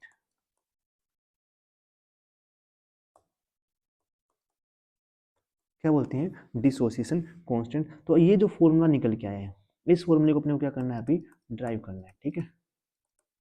इसको अपन क्या करेंगे, ड्राइव करेंगे जो अपने क्वेश्चंस के अंदर पूछ रखा है। तो चलिए करते हैं। देखो भाई, देखो ध्यान से। हाँ, अब यहाँ पे अपन ने कहा था कि जो क्या होते हैं बेसिकली, जो ओसवर्ल्ड डाइल्यूशन लॉ है वो वीक इलेक्ट्रोलाइट के लिए है।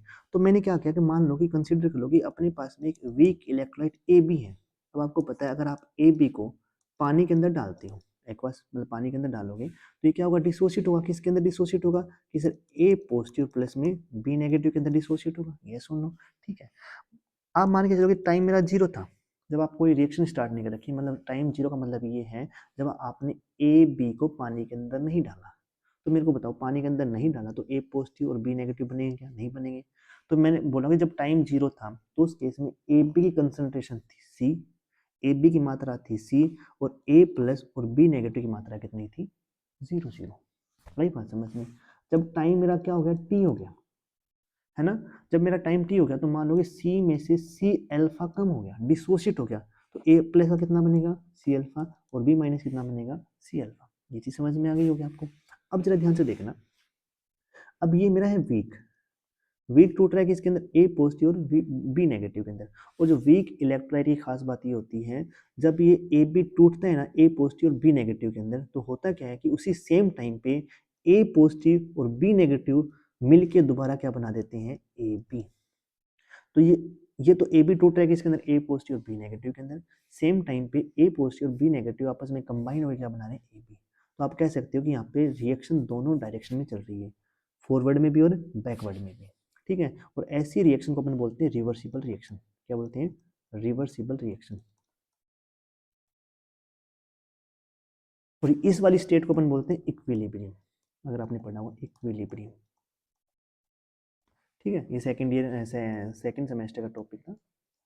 सेकंड का आया, हाँ सेकंड के अंदर।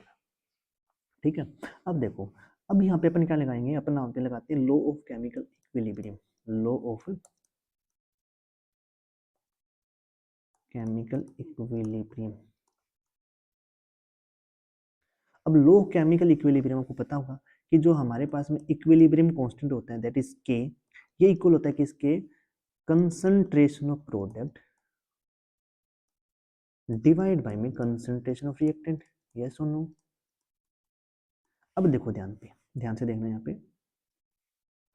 यहाँ पे प्रोडक्ट कौन है मेरे पास में, प्रोडक्ट है मेरे पास में A positive and B negative, divide by में रिएक्टेंट कौन है, ए बी है। अब आपको लिखनी है इनकी कंसंट्रेशन। अगर आपको कंसंट्रेशन निकलनी है तो ए पॉजिटिव कंसंट्रेशन कितनी थी, सी अल्फा, बी नेगेटिव कितनी है, सी अल्फा, ए बी की कितनी है, ये रही ए बी की, सी मत लिखना, ये वाली कंसंट्रेशन है सी माइनस में सी अल्फा। अब देखो ऊपर दो सी है तो ये बन जाएगा सी का स्क्वायर, अल्फा भी दो है तो ये बन जाएगा अल्फा का स्क्वायर, और यहाँ पे आप सी कॉमन ले सकते हो तो क्या बन जाएगा, वन माइनस में अल्फा। ऊपर दो सी है नीचे एक सी है तो ये क्या हो जाएगा, कैंसिल। तो यहाँ पे बना क्या, ये बन गया सी अल्फा का स्क्वायर वन माइनस में अल्फा। तो ये बताओ ऑसवर्ड डाइल्यूशन लॉ नहीं आ गया। और यहाँ पे जो ये के होता है मेरे पास में इक्विलिब्रियम कांस्टेंट, बट यहाँ पे ये डिसोशिएट हो रहा है इसलिए इसको अपन क्या बोलते हैं, डिसोसिएशन कांस्टेंट, के डी। तो मेरा के डी किसकी इक्वल है, के डी मेरा इक्वल है सी अल्फा का स्क्वायर वन माइनस में अल्फा। हाँ ये बात समझ में, ठीक है। अब आपने कहा, मैंने कहा था कि जो ओसवाल्ड डाइल्यूशन लॉ है वो क्या बताता है, डिग्री ऑफ डिसोसिएशन और कंसंट्रेशन के बीच में रिलेशनशिप बताते हैं। अब यहाँ पे देखना, आप स्टार्टिंग में क्या लेके चले थे, वीक इलेक्ट्रोलाइट, और वीक इलेक्ट्रोलाइट के केस में जो अल्फा होता है वो एक से छोटा होता है, तो आप कह सकते हैं जो वन माइनस अल्फा है वो अप्रोक्सीमेटली इक्वल है किसके, वन के। तो ये जो ऊपर वाली इक्वेशन थी ये क्या बन जाएगी, K D will be equal to C alpha का स्क्वायर, क्योंकि वन माइनस अल्फा को तो आप वन लिख सकते हो, तो ये बन जाएगी सी अल्फा का स्क्वायर। अगर आप यहाँ पे अल्फा निकालने जाओगे तो ये बनेगा के डी डिवाइड बाई में सी और इसका अंडर रूट। तो यहाँ पे बोल सकते हो जो मेरा अल्फा था that is degree of dissociation, ये इनवर्सली प्रोपोर्शनल है किसके, कंसंट्रेशन के उल्टा है, मतलब कंसंट्रेशन बढ़ेगी तो अल्फा घटेगा, यही तो बात बता रहा था कि कंसंट्रेशन बढ़ाओ अल्फा को घटाओ। तो ये मेरा क्या हो गया, ओसवाल्ड डाइल्यूशन लॉ। ठीक है, तो मैंने आपको क्या बता दिया है, Arrhenius theory of electrolytic dissociation बता दी है और ओसवाल्ड डाइल्यूशन लॉ बता दिया है। दोनों इंपॉर्टेंट है, पेपर में आने के चांसेस 100% है इनके। ठीक है, अब अपन नेक्स्ट क्वेश्चन करते हैं।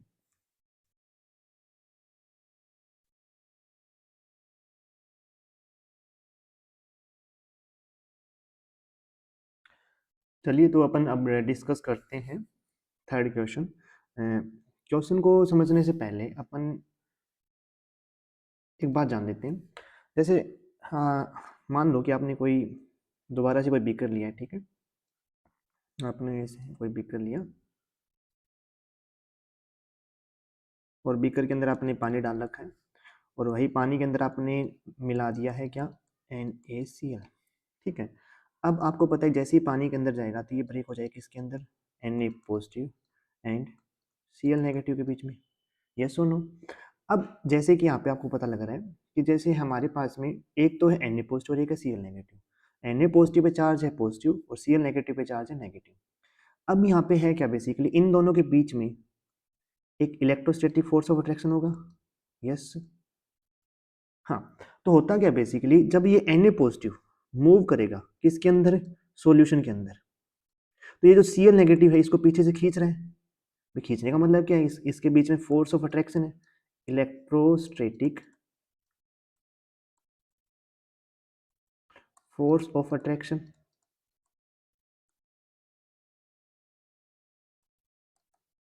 यस और नो, ठीक है।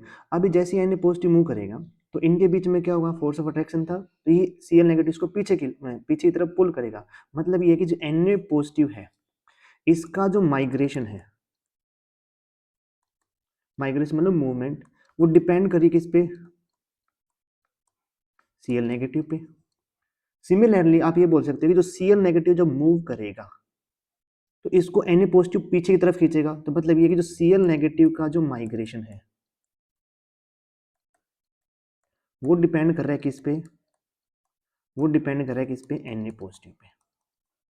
इतनी बात समझ में आ गई है कि जब भी कोई आयन होता है मूव करता है तो उसका जो को आयन होता है उसकी मूवमेंट को रिटार्ड करता है या फिर कम करता है, यस और नो। ठीक है, मतलब ये है कि एक आयन का माइग्रेशन, एक आयन की जो स्पीड है वो डिपेंड करती है इसके को आयन पे, यस और नो। अब यहाँ पे देखो, यहाँ पे अपने पास में क्या है, ठीक है, देखो एक सेकेंड,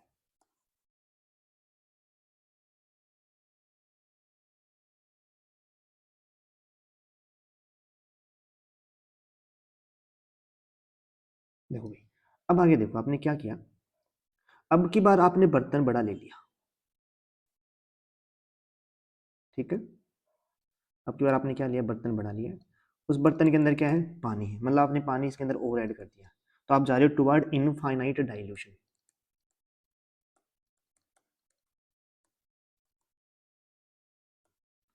ठीक है, इनफाइनाइट डाइल्यूशन का मतलब क्या होता है कि आपने पानी बहुत ही ज्यादा क्या ले रखा है, एक्सेस में ले रखा है, ये सुनो। अब यहाँ पे क्या थे, आपने NaCl तो इसके अंदर ऐड किया ही था, वो वही NaCl आप इसके अंदर दोबारा ऐड कर रहे हो। ये पहला केस मान लो और ये दूसरा केस है, ठीक है। अब मैं कह रहा था कि इसके अंदर Na पॉजिटिव होगा और क्या होगा, Cl नेगेटिव होगा। अब यहाँ पे क्या होता है कि जब आप इनफाइनाइट डाइल्यूशन करते हो, मतलब आपने पानी की अमाउंट क्या डालती है, बहुत ही ज्यादा डालती है, तो ये जो Na पॉजिटिव और Cl नेगेटिव के बीच में जो सेपरेशन है ना, वो क्या होता है, इंक्रीज हो जाता है, जिसकी वजह से इनके बीच में जो फोर्स ऑफ अट्रैक्शन था वो क्या हो गया है, वीक। क्या हो गया है, वीक हो गया है। इसका मतलब ये है कि जो मेरा Na पॉजिटिव जब मूव करेगा, तो इसकी जो मूवमेंट है, इसका जो माइग्रेशन है, वो Cl नेगेटिव पे डिपेंड नहीं कर रहा है, क्योंकि इन दोनों के बीच में क्या हुआ है, काफी ज्यादा सेपरेशन हो गया। और सेपरेशन हुआ क्यों है, क्योंकि इसके अंदर पानी की अमाउंट क्या है, ज्यादा है। तो ये जो Na पॉजिटिव और जो मेरा Cl नेगेटिव था, एक दूसरे से हो गए दूर दूर, ये सुनो। तो ये होता है कि जब इनफाइनाइट डाइल्यूशन होते हैं, इनफाइनाइट डाइल्यूशन पे जो आयंस होते हैं वो क्या करते हैं, माइग्रेट करते हैं। क्या करते हैं, माइग्रेट करते हैं।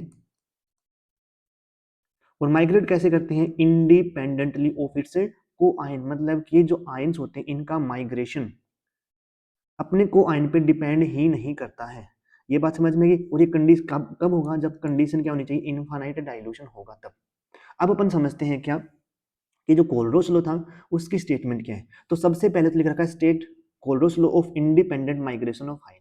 तो ये तो सबसे पहले तो एक वर्ड देख लो यहाँ पे, इंडिपेंडेंट माइग्रेशन ऑफ आयन। ये मैंने आपको समझा दिया। इंडिपेंडेंट माइग्रेशन ऑफ आयन का मतलब क्या है कि जो आयंस होते हैं ये अपने को आयन पे डिपेंड नहीं करते, इनका माइग्रेशन को आयन पे डिपेंड नहीं करता, ये इंडिपेंडेंटली मूव कर सकते हैं, ये सुनो। अब यहाँ पे एक बात देखो, अगर मैं आपसे कहूँ, अगर मैं आपसे कहूँ कि जैसे मान लो कि इनफाइनाइट डाइल्यूशन था, क्या था हमारे पास में, ये इनफाइनाइट डाइल्यूशन था। इसको मैं रब करता हूँ, ठीक है।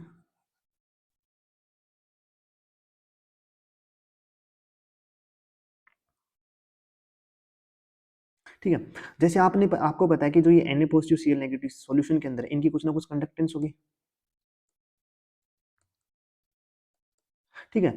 फॉर एग्जांपल मान के चलो कि जो आपने ये जो Na पॉजिटिव लिया था, इसकी जो कंडक्टेंस है ये मान लो इसकी x1 है, कितनी है, x1 है। और जो आपने Cl नेगेटिव लिया था इसकी कंडक्टेंस कितनी है, x2 है। तो यहाँ से आपको एक बात पता चल रही है कि अगर आयन चेंज होते हैं तो उनकी कंडक्टेंस भी चेंज होगी। तो कंडक्टेंस किस पे डिपेंड करती है, आयन पे भी डिपेंड करती है। अगर आयन चेंज होगा तो कंडक्टेंस चेंज होगी। अब मैं कह रहा हूँ कि अगर यहाँ पे क्या है कि Na पॉजिटिव कंडक्टेंस x1 है और Cl नेगेटिव कंडक्टेंस x2 है, अगर आपको NaCl जो ये पूरा सॉल्यूशन है, अगर इसकी कंडक्टेंस निकालनी पड़ जाए तो किसके इक्वल होगी, ये इक्वल होगी x1 प्लस में x2। किसकी इक्वल होगी, ये x1 प्लस में x2। तो यहाँ से आपको पता लग रहा है कि आपको कोई भी सॉल्यूशन की या फिर किसी सोल्ट की कंडक्टेंस निकालनी हो तो आपको करना क्या है कि उसके अंदर जितने भी आयंस होते हैं ना, उनकी कंडक्टेंस जो भी है उनको क्या कर दो, आप ऐड कर दो, तो अपने पास में पूरे सॉल्यूशन की कंडक्टेंस आ जाएगी।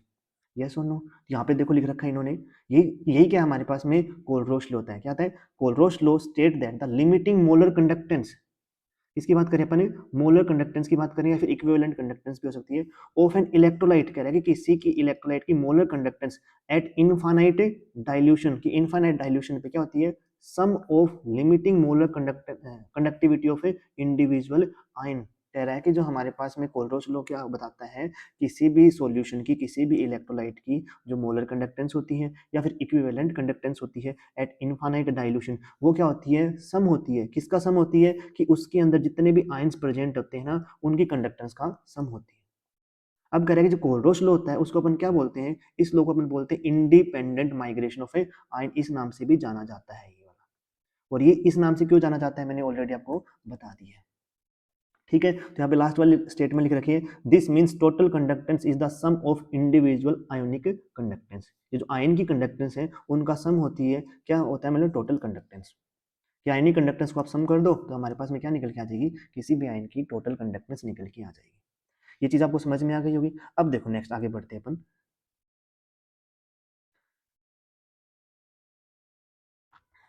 अब यहाँ पे देखो, आपके एग्जाम में आने वाली चीज ये है, आपके एग्जाम में न्यूमेरिकल आएगा जो पिछली बार भी आया था। तो यहाँ पे जैसे मैं बोलता हूँ कि एक बार एग्जाम आप बोलो कि फॉर एग्जाम्पल मान के चलो कि यहाँ पे आपने HCl लिया है, क्या लिया है, HCl लिया है, नोट डाउन कर लेना साथ ही साथ, HCl लिया, ठीक है। आपको पता है HCl किस में टूटेगा, H पॉजिटिव प्लस में Cl नेगेटिव, H पॉजिटिव और Cl नेगेटिव में टूटेगा, ठीक है। अगर आपको यहाँ पे इनफाइनाइट डाइल्यूशन पे मोलर कंडक्टेंस निकालनी पड़ जाए किसकी, HCl की, जो नोट होता है ना ये नोट, ये बता रहा है इनफाइनाइट डाइल्यूशन को रिप्रेजेंट करता है कि आपने पानी एक्सेस में ले रखा है। तो अगर आप इसकी HCl की क्या निकालोगे, मोलर कंडक्टेंस निकाल रहे हो एट इनफाइनाइट डाइल्यूशन, तो किसकी इक्वल होगी, वो इक्वल होगी भाई molar conductance of H positive at infinite dilution plus में molar conductance of Cl negative at infinite dilution. मतलब कि ये है कि जो H पॉजिटिव था और जो Cl नेगेटिव था, इसकी जो कंडक्टेंस है उसको आप क्या कर दोगे, ऐड कर दोगे, ठीक है। तो यहाँ पे देखना कि जो अपना सोल्ट होता है उसको अपन रिप्रेजेंट करते हैं लैम्डा से, और जो आयन की जो कंडक्टेंस होती है उसको इस सिंबल से रिप्रेजेंट करते हैं, और इसका नाम भी क्या होता है, लैम्डा होता है। जैसे एक एग्जांपल और लेता हूँ मैं, समझना ध्यान से। अब यहाँ पे अगर मैंने बोल दिया KCl, आपको पता है KCl किस में टूटेगा, K पॉजिटिव प्लस में Cl नेगेटिव। अगर आपको KCl की मोलर कंडक्टेंस निकालनी पड़ जाए एट इनफाइनाइट डाइल्यूशन, तो वो किसकी इक्वल होगी, वो इक्वल होगी molar conductance of K positive at infinite dilution plus में molar conductance of Cl negative at infinite dilution. मतलब कि इन दोनों की कंडक्टेंस को आप जोड़ दो तो हमारे पास में क्या आ जाएगी, KCl की मोलर कंडक्टेंस निकल के आ जाएगी। यस सुनो, ठीक है, आई बात समझ में। अगर इसी तरीके से अगर अपन जाते हैं, देखो ध्यान से, जैसे मान के चलो कि आपको निकालना है,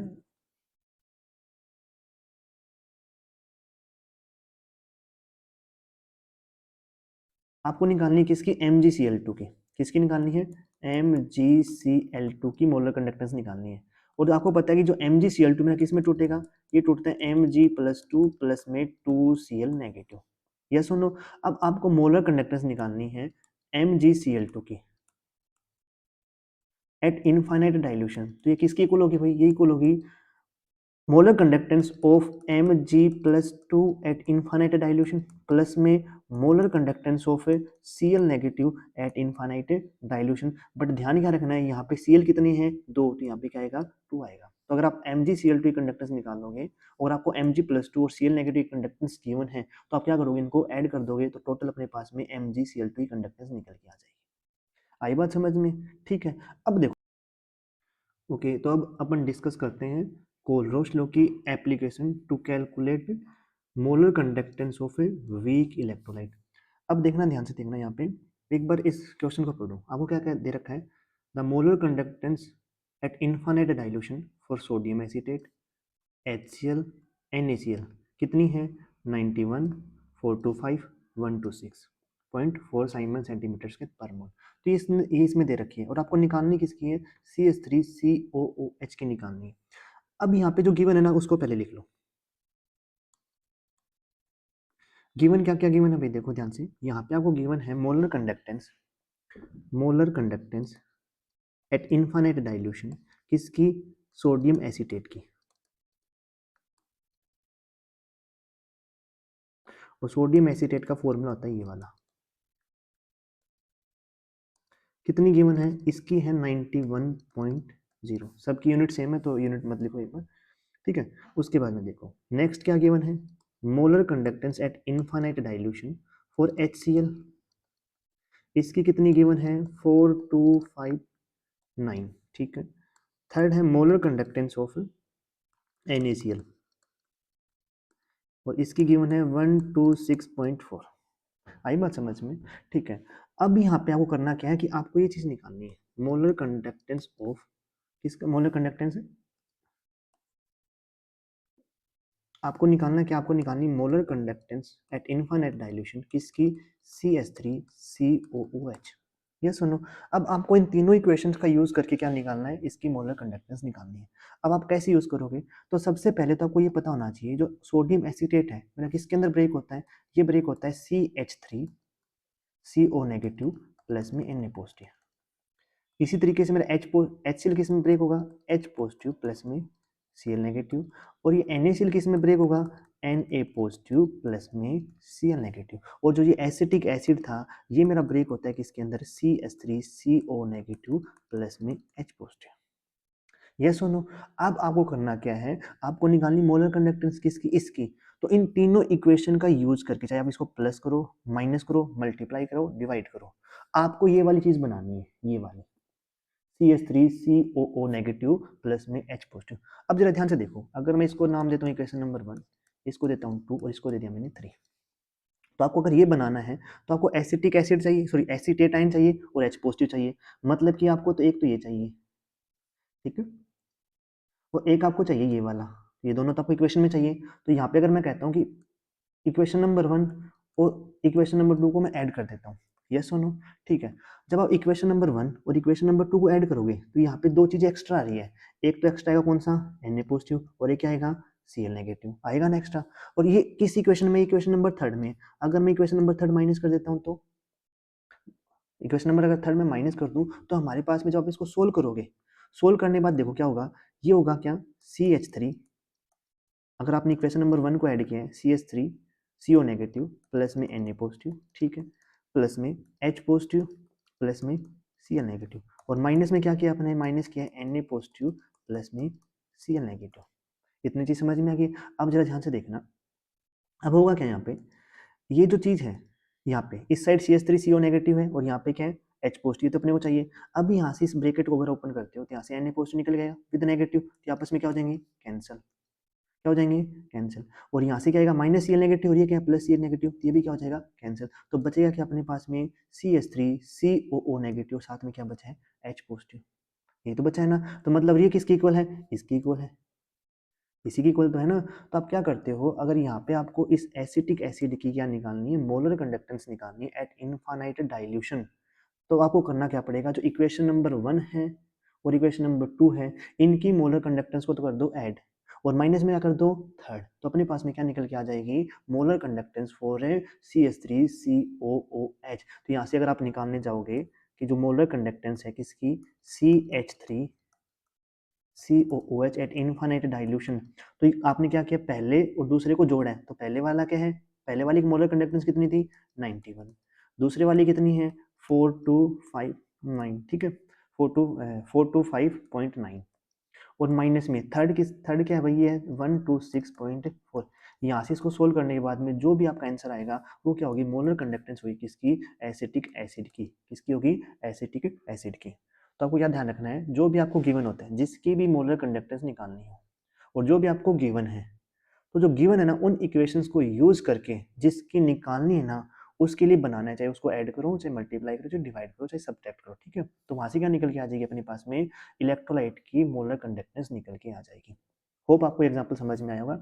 और मान के चलो ये एग्जाम्पल अगर आपके एग्जाम में सेम का सेम सेम डेटा के साथ ना आ जाए तो आप मतलब सरप्राइज मत हो ना, ये सेम भी पूछा जा सकता है। मतलब ओवरऑल कहने का मतलब ये है कि एग्जाम्पल क्या काफी ज्यादा इंपॉर्टेंट है, ठीक है। चलो अब अपन आगे बढ़ते हैं और आगे अपन करते हैं अभी क्वेश्चन नंबर 4।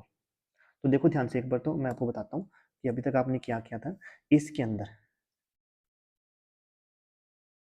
ये जो कोलरोच लॉ था इसके अंदर आपने सबसे पहले तो इसको डिफाइन किया, और डिफाइन करने का मतलब यही है, कोलरोच लॉ में क्या बताता है, कोलरोच लॉ हमें बताता है कि जब भी कोई भी एट इनफाइनाइट डाइल्यूशन जो मोलर कंडक्टेंस होती है या फिर इक्विवेलेंट कंडक्टेंस होती है किसी भी इलेक्ट्रोलाइट की, वो किसकी इक्वल होती है, उसके अंदर जितने भी आयंस होते हैं उनकी मोलर कंडक्टेंस के सम के इक्वल होती है, ठीक है। दूसरा लिखा रखा है कि explain how this law help in determining the equivalent conductance at infinite dilution for a weak electrolyte. अभी जो अपने एग्जांपल किया था ना वो यही है कि आप वीक इलेक्ट्रोलाइट की मोलर कंडक्टेंस या फिर इक्विवेलेंट कंडक्टेंस कैसे कैलकुलेट कर सकते हो एट इनफाइनाइट डाइल्यूशन।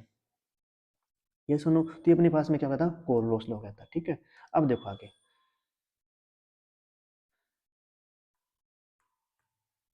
अब अपन नेक्स्ट पढ़ते हैं, वो है क्या,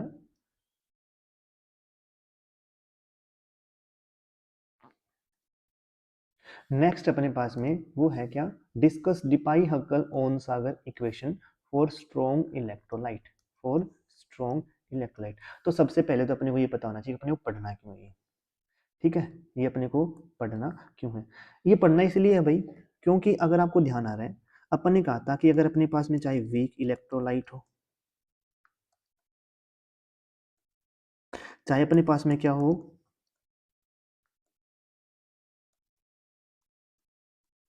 स्ट्रॉन्ग इलेक्ट्रोलाइट हो, जब आप डाइल्यूशन करते हो, ऑन डाइल्यूशन जो कंडक्टेंस थी वो बढ़ती थी, यस और नो। वीक इलेक्ट्रोलाइट की कंडक्टेंस क्यों बढ़ती है, इसको एक्सप्लेन कर दिया था ओसवर्ल्ड ने, और इसने बताया था कि डाइल्यूशन के ऊपर अल्फा बढ़ता है, ये चीज़ तो समझ गए थे। तो अब हुआ क्या यहाँ पे, ये चीज़ हुई कि अब अगर अपन बात करते हैं स्ट्रॉन्ग इलेक्ट्रोलाइट की, तो स्ट्रॉन्ग इलेक्ट्रोलाइट के केस में भी क्या होती है, डाइल्यूशन पे कंडक्टेंस बढ़ती है, यस और नो।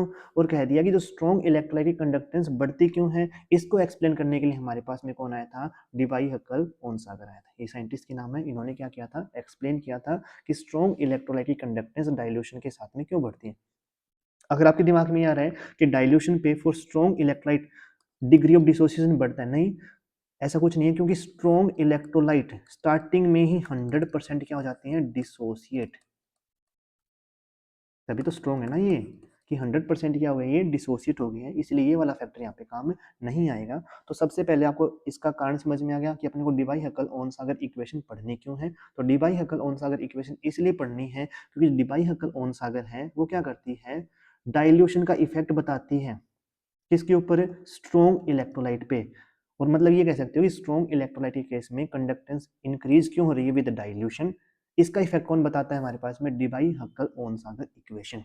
अब ये है क्या, इक्वेशन या फिर थ्योरी, अब ये है क्या, देखो ध्यान से, अब लिख रखा है यहाँ पे, देखो इसको मैं पढ़ देता हूँ, कह रहा था Debye Huckel Onsager equation gives the relationship between equivalent conductance. देखो जहाँ पे इक्विवेलेंट कंडक्टेंस नाम आ रहा है ना, वहाँ पे ऑटोमेटिकली आप ये समझ लेना कि मोलर कंडक्टेंस के साथ में भी सेम रिलेशनशिप होता है, ठीक है। मैंने आपको मोलर कंडक्टेंस नहीं पढ़ाया है क्योंकि मोलर कंडक्टेंस आपके सिलेबस में गिवन नहीं है, आपके सिलेबस में गिवन है वो क्या है, इक्विवेलेंट कंडक्टेंस है, ठीक है। तो इक्विवेलेंट कंडक्टेंस और मोलर कंडक्टेंस दोनों आप, मतलब जो ये बात है कि अगर इक्विवेलेंट कंडक्टेंस के साथ में जो बिहेवियर होगा सेम किसके साथ में होता है, मोलर कंडक्टेंस के साथ में होगा, एक बात तो ये थी। अब नेक्स्ट पॉइंट अपन पढ़ते हैं, the Debye Huckel Onsager equation gives the relationship between equivalent conductance and the concentration of the strong electrolyte. फिर से वही बात आ रखी है, ये क्या करता है, ये इक्विवेलेंट कंडक्टेंस और कंसंट्रेशन होती है इलेक्ट्रोलाइट की, उस पे उसका उसके बीच में रिलेशनशिप बताता है। अब कह रहे it is explain why equivalent conductance decrease with increase in concentration.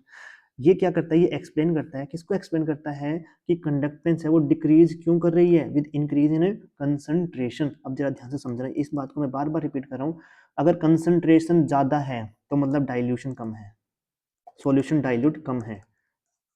अगर कंसंट्रेशन कम है, कंसंट्रेशन अगर कम है तो मतलब आप क्या कर रहे हो, उस चीज को डाइल्यूट कर रहे हो, ठीक है। तो इंक्रीज इन कंसंट्रेशन मतलब कि डाइल्यूशन क्या हो रहा है, कम हो रहा है। तो अपने को पता था अगर डाइल्यूशन कम है तो हमेशा कंडक्टेंस क्या होती है, डिक्रीज होती है। अगर डाइल्यूशन बढ़ रहा है तो मतलब क्या होगी, कंडक्टेंस क्या होती है मेरे पास में, इंक्रीज करती है। तो बात दोनों ही क्या है, सेम है। अब आगे अपन पढ़ते हैं कि ऐसा हुआ क्यों है, ठीक है। अब हम डिबाई हर्कल इक्वेशन के अंदर ही, थ्योरी के अंदर एक दो इफेक्ट पढ़ेंगे, पहला होता है एसिमेट्रिक इफेक्ट और दूसरा होता है इलेक्ट्रोफोरेटिक इफेक्ट। तो पहले ध्यान देना कि जो ये एसिमेट्रिक इफेक्ट है, ये किसी भी सॉल्यूशन की जो कंडक्टेंस है ना उसको डिक्रीज करते हैं, ठीक है। अब अपन देखते हैं कि एसिमेट्रिक इफेक्ट होता क्या है, पहले तो ये देखेंगे और फिर ये देखेंगे कि इसकी वजह से कंडक्टेंस क्यों कम होती है, दूसरा ये, और तीसरा ये देखेंगे अगर अपन इसके अंदर पानी डालते हैं तो वहाँ पे कंडक्टेंस बढ़ क्यों जाती है, ठीक है। तो इसको समझने से पहले अपन यहाँ पे एक केस लेते हैं कि वही फिर से वही बात है कि आपने कोई कंटेनर लिया है, ये जो कंटेनर है, ठीक है, ये पूरा दिख रहा है कंटेनर है, इसके अंदर आपने क्या डाल दिया, इसके अंदर डाल दिया आपने NaCl।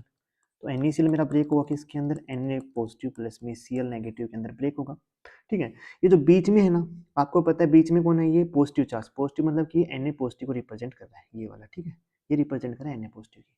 अब आपको पता है जैसे सॉल्यूशन के अंदर जाओगे तो सॉल्यूशन के अंदर Na पॉजिटिव रहेगा।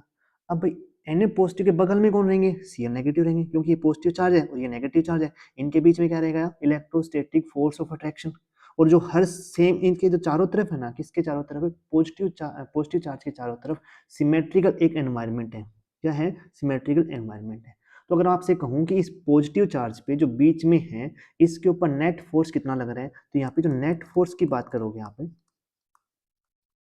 नेट फोर्स लग रहा है यहाँ पे 0। क्यों लग रहा है कि भाई ये जो नेगेटिव चार्ज है इसको खींच रहा है इस साइड और ये खींच रहा है इस साइड, तो ये दोनों फोर्स के इक्वल एंड ऑपोजिट है, तो वहां पे जो नेट इफेक्ट होगा वो कैंसिल आउट हो जाएगा। इसी तरीके से यहाँ पे क्या है, इनके बीच में इंटरेक्शन है और यहाँ पे इनके बीच में इंटरेक्शन है, तो ये वाला और ये वाला एक दूसरे के इक्वल एंड ऑपोजिट है, तो यहाँ से भी कैंसिल हो जाएगा। ये भी इक्वल ऑपोजिट है, ये भी क्या है हमारे पास में इक्वल ऑपोजिट रहेंगे।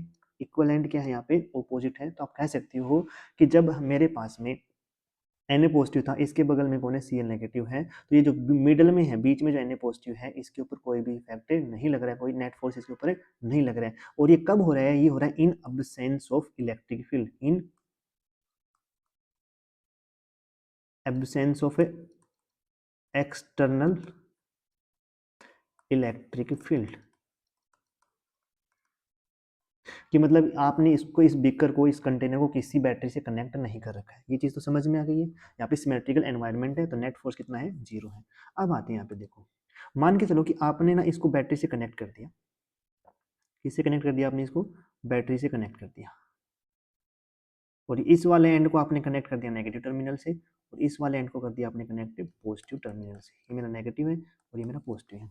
अब यहाँ पे होगा क्या, जो आपको ये पहले क्या था, पॉजिटिव चार्ज बीच के अंदर था, अभी पॉजिटिव चार्ज किसकी साइड जाएगा, टुवर्ड नेगेटिव टर्मिनल, मतलब इस साइड मूव करेगा। और ये जो नेगेटिव चार्ज कहाँ पे जाएंगे, ये जाएंगे पीछे की तरफ, टुवर्ड पॉजिटिव टर्मिनल, यस और नो। तो after applying external magnetic field, जो पहले मेरा ये ऐसा एनवायरनमेंट दिख रहा था, अब ये ऐसा हो जाएगा, क्योंकि पॉजिटिव चार्ज किसके टुवर्ड जा रहे हैं, नेगेटिव के टुवर्ड जा रहे हैं, और जो नेगेटिव चार्ज है वो किसके टुवर्ड जा रहे हैं, पॉजिटिव के टुवर्ड जा रहे हैं। ठीक है, तो ओवरऑल आप ये कह सकते हो कि अब की बार जो मेरा पॉजिटिव चार्ज है, इसके जो पीछे है ना, पीछे पीछे की तरफ, यहाँ पे क्या एक्सेस ऑफ नेगेटिव चार्ज है। मतलब ये है कि ये मेरा पॉजिटिव चार्ज जाना चाहता है आगे की तरफ, ये खींच रही इसको पीछे की तरफ, ये खींच रही इसको पीछे की तरफ। मतलब इस केस में इसके ऊपर क्या लग रहा है, अगर आप नेट फोर्स बोलोगे, net force is not equal to 0, मतलब कि अब की बार कुछ ना कुछ फोर्स लगा है।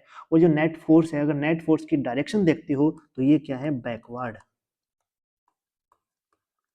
कहाँ पे लग रहा है, पीछे की तरफ लग रहा है, मतलब ये आगे जाना चाह रहा है और इसको नेगेटिव चार्ज पीछे की तरफ खींच रहे हैं। तो अगर आपसे मैं कहूँ इसके ऊपर, तो ये जो पॉजिटिव चार्ज था, ये वाला पॉजिटिव चार्ज जिसके ऊपर नेट बैकवर्ड पुल लग रहा है, उस इसकी वजह से इस जो पॉजिटिव चार्ज की जो स्पीड है वो क्या हो जाएगी, डिक्रीज। अगर स्पीड डिक्रीज हो गई है तो कंडक्टेंस क्या हो जाती है, डिक्रीज। पहली चीज तो ये है, आई बात समझ में। अब यहाँ पे एनवायरनमेंट कैसा है, एसिमेट्रिकल एनवायरनमेंट है। कैसा एनवायरनमेंट है, एसिमेट्रिकल एनवायरनमेंट है। और यहाँ से यहाँ जाने पे जो फिनोमिना हुआ है उसको अपन क्या बोलते हैं, जो इफेक्ट हुआ उसको अपन क्या बोलते हैं, एसिमेट्रिक इफेक्ट बोलते हैं। अब एक बार डेफिनेशन देखो एसिमेट्रिक इफेक्ट की, कह रहा था central positive ion which is moving experiences a backward pull. The effect thus decrease the mobility of ions and this effect is known as the asymmetric effect. जो मैंने आपको समझा है वही मैंने यहाँ पे लिख रखा है। आई बात समझ में। अब ये तो हो गई हमारे पास में क्या, एसिमेट्रिक इफेक्ट की बात। अब यहाँ पे अपन देखते हैं कि सर आप तो ये बता रहे थे कि जो डिवाई हक्कल ओनसागर इक्वेशन है या फिर डिवाई हक्कल ओनसागर थ्योरी, वो तो हमें बताती है कि जब आप पानी को ऐड करते हो ऑन डाइल्यूशन कंडक्टेंस बढ़ती है। और किसकी कंडक्टेंस है, स्ट्रॉन्ग इलेक्ट्रोलाइट की।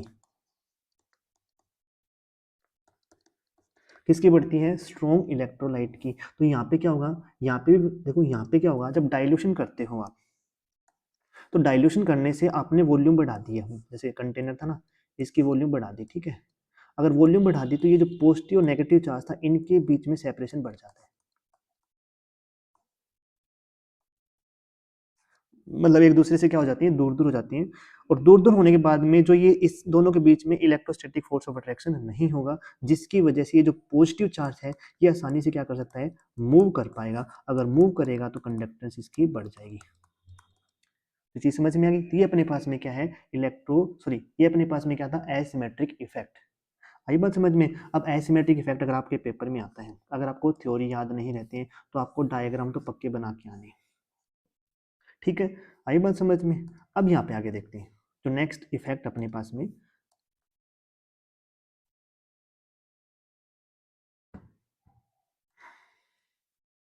नेक्स्ट इफेक्ट देखो, इसी का पार्ट है। नेक्स्ट इफेक्ट क्या है, इलेक्ट्रोफोरेटिक इफेक्ट। क्या होता है, इलेक्ट्रोफोरेटिक इफेक्ट। फिर से वही बात है, ये इफेक्ट क्या करता है, कंडक्टेंस को करता है डिक्रीज। क्या होती है, कंडक्टेंस होती है डिक्रीज। और कंडक्टेंस डिक्रीज क्यों होती है यहाँ पे वो देख लो, और इलेक्ट्रोफोरेटिक इफेक्ट होता है वो देख लो क्या होता है ना। मैंने कहा था कि अब की बार आपने क्या किया था, पानी के अंदर क्या डाला था, आपने पानी के अंदर डाला था क्या, नमक। और बीच में कौन था मेरा, पॉजिटिव चार्ज था। इसकी सराउंडिंग में कौन थे, नेगेटिव चार्ज थे। अब आपने देखो Na पॉजिटिव का कंसिडर कर लिया, Cl नेगेटिव कंसिडर कर लिया, बट आपने इनको डाला था पानी के अंदर। और पानी क्या होता है, एक डाइपोल होता है। डाइपोल का मतलब ये होता है कि अगर आप पानी का स्ट्रक्चर देखते हो तो यहाँ पे रहता है, इस पे रहता है नेगेटिव चार्ज, इस पे रहता है पॉजिटिव चार्ज। मतलब इसके अंदर भी क्या होता है, नेगेटिव टर्मिनल होता है और पॉजिटिव टर्मिनल भी होता है। आई बात समझ में। तो पॉजिटिव, जो पॉजिटिव चार्ज था इसकी सराउंडिंग में तो कौन है, इसकी सराउंडिंग में तो नेगेटिव चार्ज। और नेगेटिव मतलब ये Cl नेगेटिव है। आई बात समझ में। अब इस नेगेटिव चार्ज के साथ में इंटरेक्ट कौन करेगा, इसके साथ में इंटरेक्ट करेगा कौन है, सोलवेंट। और मेरा सोलवेंट कौन है, पानी। ठीक है, और पानी के अंदर भी कौन इंटरेक्ट करेगा, ये पॉजिटिव टर्मिनल। तो यहाँ पे इसके बगल में कौन रहता है, यहाँ पे रहता है पानी। ठीक है, यहाँ पे कौन रहेगा, पानी रहेगा। यहाँ पे भी कौन है, पानी है। और यहाँ पे कौन है, पानी रहेगा। ठीक है, और इन दोनों के बीच में क्या होती है, इंटरेक्शन होती है। इंटरेक्शन होगी। तो अब आप देखो यहाँ पे, अब आप इसको एक कंटेनर के अंदर ले ही रहे थे। मानो कि यहाँ पे आपने लगाया था कौन सा, नेगेटिव टर्मिनल, और ये कौन सा था, पॉजिटिव टर्मिनल था। अब यहाँ पे होगा क्या कि जैसे आप बैटरी को ऑन करोगे तो मेरे आयन मूव करेंगे, और आयन कहाँ मूव करेंगे, टुवर्ड ऑपोजिट इलेक्ट्रोड। मतलब कि पॉजिटिव चार्ज जाना चाहेगा इस साइड और नेगेटिव चार्ज जाना चाहेगा इस साइड। अब आप एक बात और देखो कि अब इस पॉजिटिव चार्ज के साथ साथ मेरे पास में नेगेटिव चार्ज भी, और नेगेटिव चार्ज के साथ में मेरा पानी भी क्या कर रहा है, मूव कर रहा है। तो ओवरऑल जो ये मेरा जो मॉलिक्यूल था ना, ये काफी ज्यादा क्या हो गया है, भारी। इसका जो वेट है, इसका जो वजन है, साइज है, साइज क्या हो गया है, ये बढ़ गया है। साइज क्या हो गया, बढ़ गया। अगर साइज बढ़ जाएगा तो इसकी जो मोबिलिटी है वो क्या कर जाएगी, डिक्रीज। अगर डिक्रीज हो गई तो वहां पे कंडक्टेंस क्या हो जाएगी, डिक्रीज। कंडक्टेंस क्या हो जाएगी, डिक्रीज। अब यहाँ पे क्या है, ये जो पूरा इफेक्ट अपने पढ़ा है ना, जिसमें आपने आपकी बार सोलवेंट मॉलिक्यूल को भी कंसीडर किया है, इसको अपन क्या बोलते हैं, इलेक्ट्रोफोरेटिक इफेक्ट। क्या बोलते हैं, इलेक्ट्रोफोरेटिक इफेक्ट बोलते हैं। जब आप सिर्फ पॉजिटिव चार्ज और नेगेटिव चार्ज को कंसीडर कर रहे हो तब हमारे पास में एसिमेट्रिक इफेक्ट आता है। और जब आप पानी वाटर मॉलिक्यूल को भी कंसीडर कर रहे हो, मतलब कि आप सोलवेंट को भी कंसीडर कर रहे हो, और जब उसकी मूवमेंट देख रहे हो, तब हमारे पास में कौन सा इफेक्ट आता है, इलेक्ट्रोफोरेटिक इफेक्ट आता है। ये बात समझ में आ गई होगी सबको। अब यहाँ पे इन्होंने डेफिनेशन दे रखी, वो देख लो एक बार। कह रहे हैं the ionic atmospheric of central ion always remain associated with the solvent molecule. मतलब ये है कि कोई भी आयंस हैं उसके बगल में कौन लगे रहते हैं, सॉल्वेंट के मॉलिक्यूल भी होते हैं। कह रहा है when electric field is applied a cation migrate toward cathode through medium while the negatively charged ionic atmosphere along with solvent molecule move toward anode। कह रहा है कि जो कैटाइन है वो तो जाता है कैथोड की तरफ। कैथोड होता है हमारे पास में, इस केस में कैसा होता है, नेगेटिवली चार्ज होता है। और जो सोलवेंट के मॉलिक्यूल थे और जो मेरे पास में नेगेटिवली चार्ज्ड आयन थे वो मूव करते हैं टुवर्ड एनोड। तो कह रहा है this counter movement causes retarding influence on the movement of the central ion। तो कह रहा है ये जो काउंटर मूवमेंट है, काउंटर मूवमेंट किस किस की मूवमेंट है भाई, नेगेटिव चार्ज की और साथ में पानी की। तो ये क्या करती है, जो अपने पास में जो सेंट्रल आयन था उसकी मूवमेंट को क्या कर देती है, डिक्रीज। मूवमेंट को क्या कर देती है, डिक्रीज। और इस इफेक्ट को अपन क्या बोलते हैं, इलेक्ट्रोफोरेटिक इफेक्ट। क्या बोलते हैं, इलेक्ट्रोफोरेटिक इफेक्ट बोलते हैं। आई बात समझ में। तो आपको ध्यान क्या रखना है, ज्यादा अगर आपको इतना कुछ समझ में नहीं है, मान लो कि आपको समझ में नहीं है, तो ध्यान क्या रखना है, सिर्फ ये ध्यान रख लो कि अगर पॉजिटिव चार्ज के साथ में अगर नेगेटिव चार्ज मूव कर रहे हैं तो वहां पे इफेक्ट होता है एसिमेट्रिक इफेक्ट। और मेरा पॉजिटिव किसको मैं बोल रहा हूँ, Na पॉजिटिव को, और नेगेटिव कौन सा था, Cl नेगेटिव को। अब इनके अलावा अगर Na पॉजिटिव और Cl नेगेटिव के साथ में अगर आपने पानी को भी कंसीडर किया या फिर आपने सोलवेंट को भी कंसीडर किया है और अब आप जब मूवमेंट देख रहे हो तब हमारे पास में कौन सा इफेक्ट निकल के आता है, इलेक्ट्रोफोरेटिक इफेक्ट। और दोनों इफेक्ट की वजह से क्या होता है, जो मेरा सेंट्रल आयन था इसकी जो इसकी जो स्पीड है, इसकी जो मोबिलिटी है वो क्या कर जाती है, डिक्रीज कर जाती है, जिसकी वजह से कंडक्टेंस क्या हो जाएगी, डिक्रीज कर जाएगी। आई बात समझ में? ठीक है। अब यहाँ पे क्या था कि जो इलेक्ट्रोफोरेटिक इफेक्ट है वही बात है कि अगर आप डाइल्यूशन करते हो, ऑन डाइल्यूशन, जो इलेक्ट्रोफोरेटिक इफेक्ट वो क्या कर जाता है, डिक्रीज कर जाता है। अगर इलेक्ट्रोफोरेटिक इफेक्ट डिक्रीज कर गया तो कंडक्टेंस क्या होती है, इंक्रीज। कंडक्टेंस क्या हो जाएगी यहाँ पे, इंक्रीज हो जाती है। ठीक है, तो ये आपका हो गया था डिवाई हकल ओनसागर इक्वेशन। आपको डिवाई हकल ओनसागर इक्वेशन है तो इतना ही बता के आना है और ये पक्का 20 नंबर में आएगी। ठीक है, अभी नेक्स्ट अपन पढ़ेंगे क्वेश्चन नंबर 5, इसको देखते हैं। इसमें पूछ रखा है कि explain conductometric titration in detail. ठीक है, तो सबसे पहले तो आपको ये पता होना चाहिए टाइट्रेशन क्या होती है। ठीक है, टाइट्रेशन का काम क्या होता है, तो टाइट्रेशन हम क्यों करते हैं, टाइट्रेशन हम परफॉर्म करते हैं टू फाइंड आउट स्ट्रेंथ और कंसंट्रेशन ऑफ अननोन सॉल्यूशन। ठीक है, ठीक है, तो सबसे पहले टाइट्रेशन का आपको मतलब समझ गए कि टाइट्रेशन का मतलब क्या होता है। टाइट्रेशन अपन क्यों परफॉर्म करते हैं कि किसी भी अननोन सॉल्यूशन की स्ट्रेंथ फाइंड आउट करने के लिए करते हैं, स्ट्रेंथ या फिर कंसंट्रेशन फाइंड आउट करने के लिए करते हैं। अब बेसिक टाइट्रेशन का सेटअप क्या होता है, अगर आप इसका सेटअप देखते हो फिर कि टाइट्रेशन आप कैसे करते हो, तो सबसे पहले तो आप क्या लेते हो, दो सॉल्यूशन लेते हो। एक तो होता है अननोन सॉल्यूशन। ठीक है, अननोन सॉल्यूशन क्या होता है, जिसकी कंसंट्रेशन आपको फाइंड आउट करनी है। दूसरा होता है क्या, नॉन सॉल्यूशन, जिसकी कंसंट्रेशन आपको पता है। ये सुनो, तो आप करते क्या हो यहाँ पे, बेसिकली आप कुछ ऐसा लेते हो, एक लेते हो कॉनिकल फ्लास्क। ठीक है, ये कॉनिकल फ्लास्क ले लिया आपने,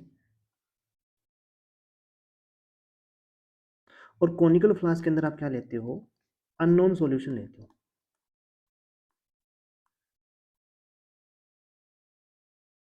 क्या लेते हो, अननोन सॉल्यूशन लेते हो, और ऊपर आप क्या लेते हो, ब्यूरेट लेते हो, है ना।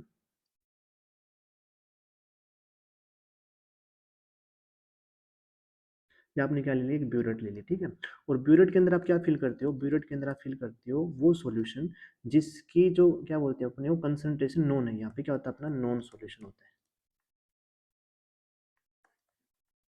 ये अपन क्या करते हैं, एक्सपेरिमेंटल सेटअप होता है इसका, एक नॉन सॉल्यूशन लेते हैं, क्या करते हैं अपन, नॉन सॉल्यूशन लेते हैं। ठीक है, और यहाँ पे होता क्या, बेसिकली जैसे आपने सिंपल पढ़ी होगी ना, जिसमें अपन इंडिकेटर यूज करते थे, बेसिकली अपन क्या यूज करते हैं, इंडिकेटर यूज करते हैं। ठीक है, क्या होता है, इंडिकेटर यूज करते हैं, और इंडिकेटर हमें क्या, इंडिकेटर अपन यूज क्यों करते हैं, एंड पॉइंट को फाइंड आउट करने के लिए। ठीक है, किसको फाइंड आउट करने के लिए, एंड पॉइंट को फाइंड आउट करने के लिए। फिर आप बोल सकते हैं एंड पॉइंट क्या होता है, वो पॉइंट जहाँ पे रिएक्शन क्या हो गई, कंप्लीट हो गई है, रिएक्शन क्या हो गई है, कंप्लीट हो गई है। जैसे इस केस में अगर अपन एग्जांपल लेते हैं कि या मान लो कि आपने अननोन सॉल्यूशन लिया HCl, ठीक है, और नॉन सॉल्यूशन लिया आपने NaOH। ये सुनो, और आप यहाँ पे क्या करते थे कि आपको HCl की कंसंट्रेशन फाइंड आउट करनी है, तो आप करते क्या थे, इसके अंदर आप इंडिकेटर ऐड करते थे ना, अगर छोटी क्लास में आपने पढ़ा हुआ, इंडिकेटर ऐड करते थे अपन। और इंडिकेटर क्या होता था, इंडिकेटर होता था फिनोप्थलीन। क्या होता था, फिनोप्थलीन। ठीक है, अब आप करते क्या थे यहाँ पे, जब आप इसको फिनोप्थलीन ऐड करते थे, यहाँ पे आप ब्यूरेट से क्या करते थे, NaOH इसके अंदर ऐड करते थे स्टेप बाय स्टेप। और यहाँ पे जैसे ही क्या होता था अपना, ये कलर पिंक हो जाता था ना, जैसे ही पिंक कलर हुआ वहाँ पे आप रिएक्शन को स्टॉप कर देते थे। ठीक है, और अपन ये बोलते थे जहाँ पे ये जो अपने पास में पिंक कलर आया है, कलरलेस टू कलर हो गया है, मतलब कि pink colour change, pink colour आया है, तो ये अपना क्या था, एंड पॉइंट था। ये क्या होता था, अपना एंड पॉइंट होता था। और यहाँ पे अपन क्या करते थे, लास्ट में फिर वॉल्यूम नोट डाउन कर लेते थे, कितनी वॉल्यूम हमारे पास में NaOH की यूज हुई है टू न्यूट्रलाइज HCl। ठीक है, ये बेसिक सेटअप होता है किसके अंदर, टाइट्रेशन के अंदर। ये एक टाइप की होती है एसिड बेस्ड टाइट्रेशन की अपन बात करें यहाँ पे। अब कंडक्टोमेट्रिक टाइट्रेशन इंपॉर्टेंट क्यों है, ठीक है, कंडक्टोमेट्रिक टाइट्रेशन इसलिए इंपॉर्टेंट है कि कंडक्टोमेट्रिक टाइट्रेशन के अंदर अपन कोई इंडिकेटर यूज नहीं करते हैं, ठीक है, यहाँ पे कोई भी इंडिकेटर अपन यूज नहीं करते हैं। कंडक्टोमेट्रिक टाइट्रेशन के अंदर अपन क्या करते हैं, कंडक्टेंस मेजर करते हैं। क्या मेजर करते हैं, कंडक्टेंस मेजर करते हैं। किसकी मेजर करते हैं, सॉल्यूशन की, ठीक है। जैसे ही आप क्या करते हो, यहाँ से ब्यूरेट से क्या करते हो, NaOH ऐड करते हो in case of conductometric titration, तो ये जो सॉल्यूशन मेरा है इसकी कंडक्टेंस क्या होती रहती है, चेंज होती रहती है। क्या होती रहती है, चेंज होती रहती है। और इस कंडक्टेंस की हेल्प से अपन क्या फाइंड आउट करते हैं, एंड पॉइंट फाइंड आउट करते हैं। ये सुनो, तो सिंपल सी बात ये, कंडक्टोमेट्रिक टाइट्रेशन के अंदर अपन क्या करते हैं, कंडक्टेंस को मेजर करते हैं, ठीक है। आई बात समझ में। अब आगे बढ़ते हैं। अभी अपने को पढ़ना है टाइप 1, मैं ये टाइप 1 ही कराऊंगा आपको, ठीक है। बाकी आप अपने हिसाब से देख सकते हो, क्योंकि ऑलरेडी वीडियो बहुत लेंथी हो गई है। देखो, सबसे पहले अपने को क्या पढ़नी है, टाइट्रेशन पढ़नी है, किस किस की, स्ट्रॉन्ग एसिड और किसकी, स्ट्रॉन्ग बेस की। तो स्ट्रॉन्ग एसिड मतलब कि आपने लिया HCl, और बेस कौन सा लिया आपने, NaOH लिया। अब इन दोनों की टाइट्रेशन पढ़ने से पहले आपको एक बात बता देता हूँ कि जो मेरे पास में H पॉजिटिव होते हैं और OH नेगेटिव होते हैं, इनकी जो आयोनिक कंडक्टेंस है ना, इनकी जो आयोनिक कंडक्टेंस होती है वो काफ़ी ज़्यादा क्या होती है, हाई होती है। पहली बात तो ये है, ठीक है। मतलब ये है कि अगर अपनी सॉल्यूशन के अंदर H पॉजिटिव है तो उसकी कंडक्टेंस हाई होगी, या फिर OH नेगेटिव है उसकी कंडक्टेंस भी क्या होगी, फिर हाई होगी, उस सॉल्यूशन की कंडक्टेंस हाई होगी। तो ये अपने पास में क्या होगा, एक सिंपल सा पॉइंट होगा, आपको ध्यान रखना है, ठीक है। अब देखो आगे, अब आगे अपने को क्या करना है। अब यहाँ पे आप क्या करोगे, जो सेटअप होता है इस तरीके का होता है कि जो आपने जो HCl है ना, ये HCl इसकी कंसंट्रेशन आपको फाइंड आउट करनी है, और NaOH की क्या होती है, नॉन होती है। तो आप करते क्या हो कि जो आपने जो वही बात है कि आप सबसे पहले कोनिकल फ्लास्क लोगे, ठीक है। और कोनिकल फ्लास्क के अंदर आपने क्या किया है, कोनिकल फ्लास्क के अंदर आपने लिया HCl, जिसकी कंसंट्रेशन फाइंड आउट करनी है। आई बात समझ में। अब ये HCl मेरा क्या होता है, एक स्ट्रॉन्ग इलेक्ट्रोलाइट, और स्ट्रॉन्ग इलेक्ट्रोलाइट टूटता है किसके अंदर, H पॉजिटिव और Cl नेगेटिव में। ये सुनो, ऊपर आपने क्या किया है, आपने ऊपर एक ब्यूरेट ले ली, ऊपर आपने क्या लिया, एक ब्यूरेट ले ली, ठीक है। और ब्यूरेट के अंदर आप क्या लोगे, ब्यूरेट के अंदर आपने फिल कर दिया क्या, NaOH। क्या फिल कर दिया है, NaOH फिल कर दिया। अब यहाँ पे देखना ध्यान से, अब मान के चलो कि आपने इसके अंदर NaOH नहीं डाला है। अब क्या करते हो आप, जैसे NaOH नहीं डाला तो उस केस में आप क्या करते हो, एक कंडक्टोमीटर लेते हो, और वहाँ से कंडक्टेंस क्या कर लोगे, नोट डाउन कर लोगे। आई बात समझ में। फिर आप यहाँ से आप क्या करते हो, इसके अंदर NaOH डालते हो, फिर उसको बंद कर देते हो, ठीक है, यहाँ से बंद कर देते हो, फिर दोबारा कंडक्टोमीटर लेके आते हो, और यहाँ पे क्या करते हो, इसकी कंडक्टेंस मेजर कर लेते हो। ये जो कंडक्टोमीटर है ना, ये कंडक्टोमीटर, कंडक्टोमीटर का काम क्या होता है, ये मेजर करता है क्या, कंडक्टेंस। क्या मेजर करता है, कंडक्टेंस, ठीक है। तो फिर आप इसके अंदर NaOH और डालोगे, तो फिर हमारे पास में क्या होगा, ये बेसिकली क्या होगा यहाँ पे, फिर कंडक्टोमीटर से आप कंडक्टेंस मेजर करोगे, ठीक है। फिर आप क्या करते हो, इसको दोबारा ओपन करके फिर इसके अंदर दोबारा NaOH डालोगे, फिर कंडक्टेंस मेजर करोगे। तो ऐसे आप क्या करते हो, हर एक पॉइंट पे NaOH ऐड करते रहते हो, और कंडक्टेंस इस सॉल्यूशन की कंडक्टेंस आप मेजर करते रहते हो। आपको यही हर बार काम करना है, ठीक है। अब होता है क्या, यहाँ से देखना ध्यान से। अब मैं ये कह रहा था, जैसे मान के चलो कि आपने स्टार्टिंग में कोई भी NaOH नहीं डाला है, आई बात समझ में। आपने अभी इसके अंदर कंडक्टोमीटर डिप किया, अब कंडक्टोमीटर कुछ ना कुछ कंडक्टेंस बताएगा। अब आपको ये फाइंड आउट करना है ये कंडक्टेंस हाई है या फिर लो है। तो मैंने कहा था आपने सॉल्यूशन किसका लिया है, HCl का, और HCl के अंदर कौन है, H पॉजिटिव, और H पॉजिटिव की कंडक्टेंस क्या होती है, बहुत ही ज़्यादा हाई होती है। तो मैंने कह दिया कि इसकी कंडक्टेंस क्या है, हाई है। हाई कब है, जब आपने इसके अंदर कोई भी आपने NaOH की वॉल्यूम ऐड नहीं की है, ठीक है। तो ये वाला पॉइंट कब है, जब मेरे पास में स्टार्टिंग पॉइंट था, जब आपने NaOH नहीं डाला, तो उस केस में मेरा जो सॉल्यूशन था, ये जो सॉल्यूशन था जिसमें सिर्फ HCl था, उसकी कंडक्टेंस क्या होगी, हाई होगी। यस सुनो, आई बात समझ में। अब एक बात बताना, ध्यान से सुनना। फॉर एग्जाम्पल मान के चलो कि आपने स्टार्टिंग में जो 5 मोल ऑफ HCl लिए थे, क्या लिए, 5 मोल ऑफ HCl, तो यहाँ पे क्या रहेंगे, 5H पॉजिटिव, 5Cl नेगेटिव। आई बात समझ में। ऊपर से आपने अब की बार क्या किया, 1 मोल डाल दिया किसका, NaOH का, 1 मोल NaOH का ऐड कर दिया ना, ठीक है। तो अगर 1 मोल NaOH का ऐड किया, तो यहाँ पे आप क्या करोगे, एक तो Na पॉजिटिव रहेगा और एक अपने पास में क्या है, OH नेगेटिव। अब यहाँ से देखना, एक बात सुना मेरी, यहाँ से रिएक्शन क्या होगी भाई, ये तो एसिड ये बेस है, एसिड बेस रिएक्शन होगी, और एसिड बेस रिएक्शन में क्या होता है, सोल्ट प्लस में वाटर बनता है। तो देखो, एक OH नेगेटिव और एक H पॉजिटिव मिलके क्या बना लेंगे, पानी। आई बात समझ में। इसी तरीके से क्या, देखो एक बार एक चीज और देखना, यहाँ पे क्या रहेगा, एक Na पॉजिटिव और एक Cl नेगेटिव मिलके क्या बना लेंगे, NaCl।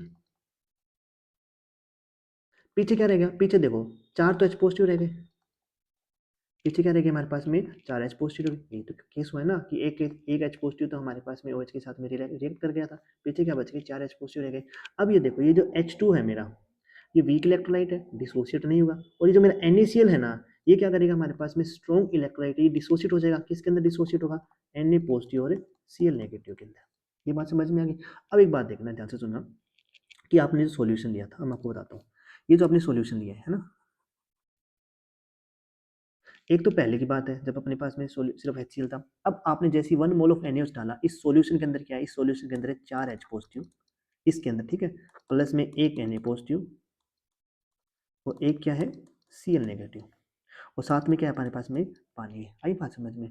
और जब आपने NaOH नहीं डाला था उस केस में क्या था, 5 HCl थे, क्या थे 5 HCl थे, मतलब कि 5 तो थे H पॉजिटिव और 5 क्या थे Cl नेगेटिव। 5 क्या थे H पॉजिटिव, 5 क्या थे हमारे पास में Cl नेगेटिव थे। सॉरी यहाँ पे 4 ये बचेंगे ना, 4 Cl नेगेटिव और भी बच जाएंगे। ऐसे देखो ये रहा, एक ने रिएक्ट किया ना तो पीछे 4 Cl नेगेटिव भी रहते हैं। तो यहाँ पे क्या थे हमारे पास में टोटल कितने हो जाएंगे, प्लस में 4 Cl नेगेटिव लिख सकते हैं आप इसको। आई बात समझ में। अब देखो ये तो कंडीशन है बिफोर और ये आफ्टर। तो चेंजेस क्या है, चेंजेस क्या है कि मैं अगर आपको कहूँ कि पहले Cl नेगेटिव कितने थे 5, अब भी कितने हैं 5 ही है, ये रहे 5। आई बात समझ में। और टोटल देखो ऐसे बोल सकते हो 5 तो Cl नेगेटिव थी, यस।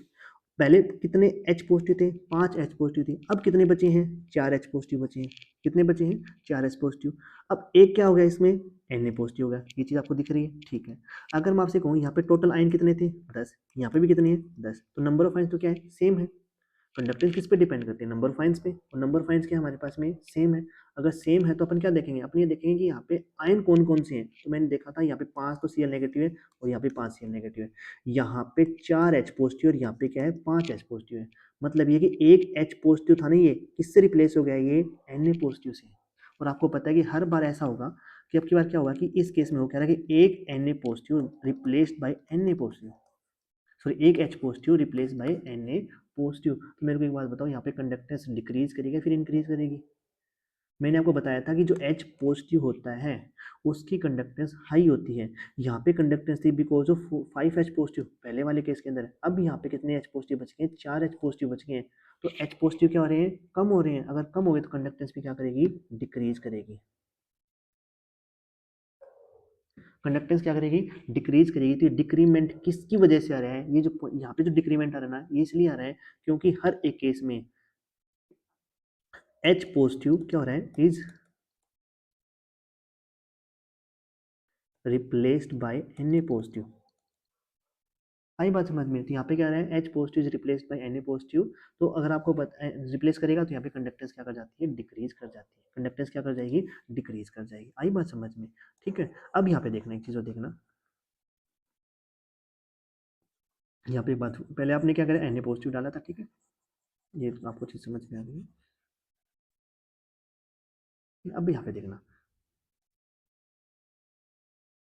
पहले आपने एक 5 HCl डाली थी। अब आपने मान लो कि यहाँ पे एक HCl एक NaOH डाला, फिर 2 मोल ऑफ NaOH डाली, फिर 3 मोल ऑफ NaOH डाली, और आपने एट लास्ट कितने मोल ऑफ NaOH डाल दी, 5 मोल ऑफ NaOH डाल दी। इस केस में क्या कि हमारे पास में 5 तो HCl थे और 5 क्या NaOH है। तो ये कंप्लीट न्यूट्रल हो जाएगा। कैसे होगा देखो ध्यान से जरा, 5 H पॉजिटिव आएंगी, प्लस में क्या है 5 Cl नेगेटिव, यहाँ पे 5 Na पॉजिटिव और प्लस में 5 क्या है OH नेगेटिव, ऐसा तो ना। अब 5 H पॉजिटिव और 5 OH नेगेटिव क्या बना लेंगे, 5 time water. Na positive H 5 Na positive 5 Cl negative क्या बना देंगे, 5 NaCl बना लेंगे। तो यहाँ पे कि मेरी रिएक्शन क्या हुई, कंप्लीट हो गई है, ठीक है। तो ये हमारे पास में क्या हुई, रिएक्शन क्या हुई, कंप्लीट हो गई यहाँ पे।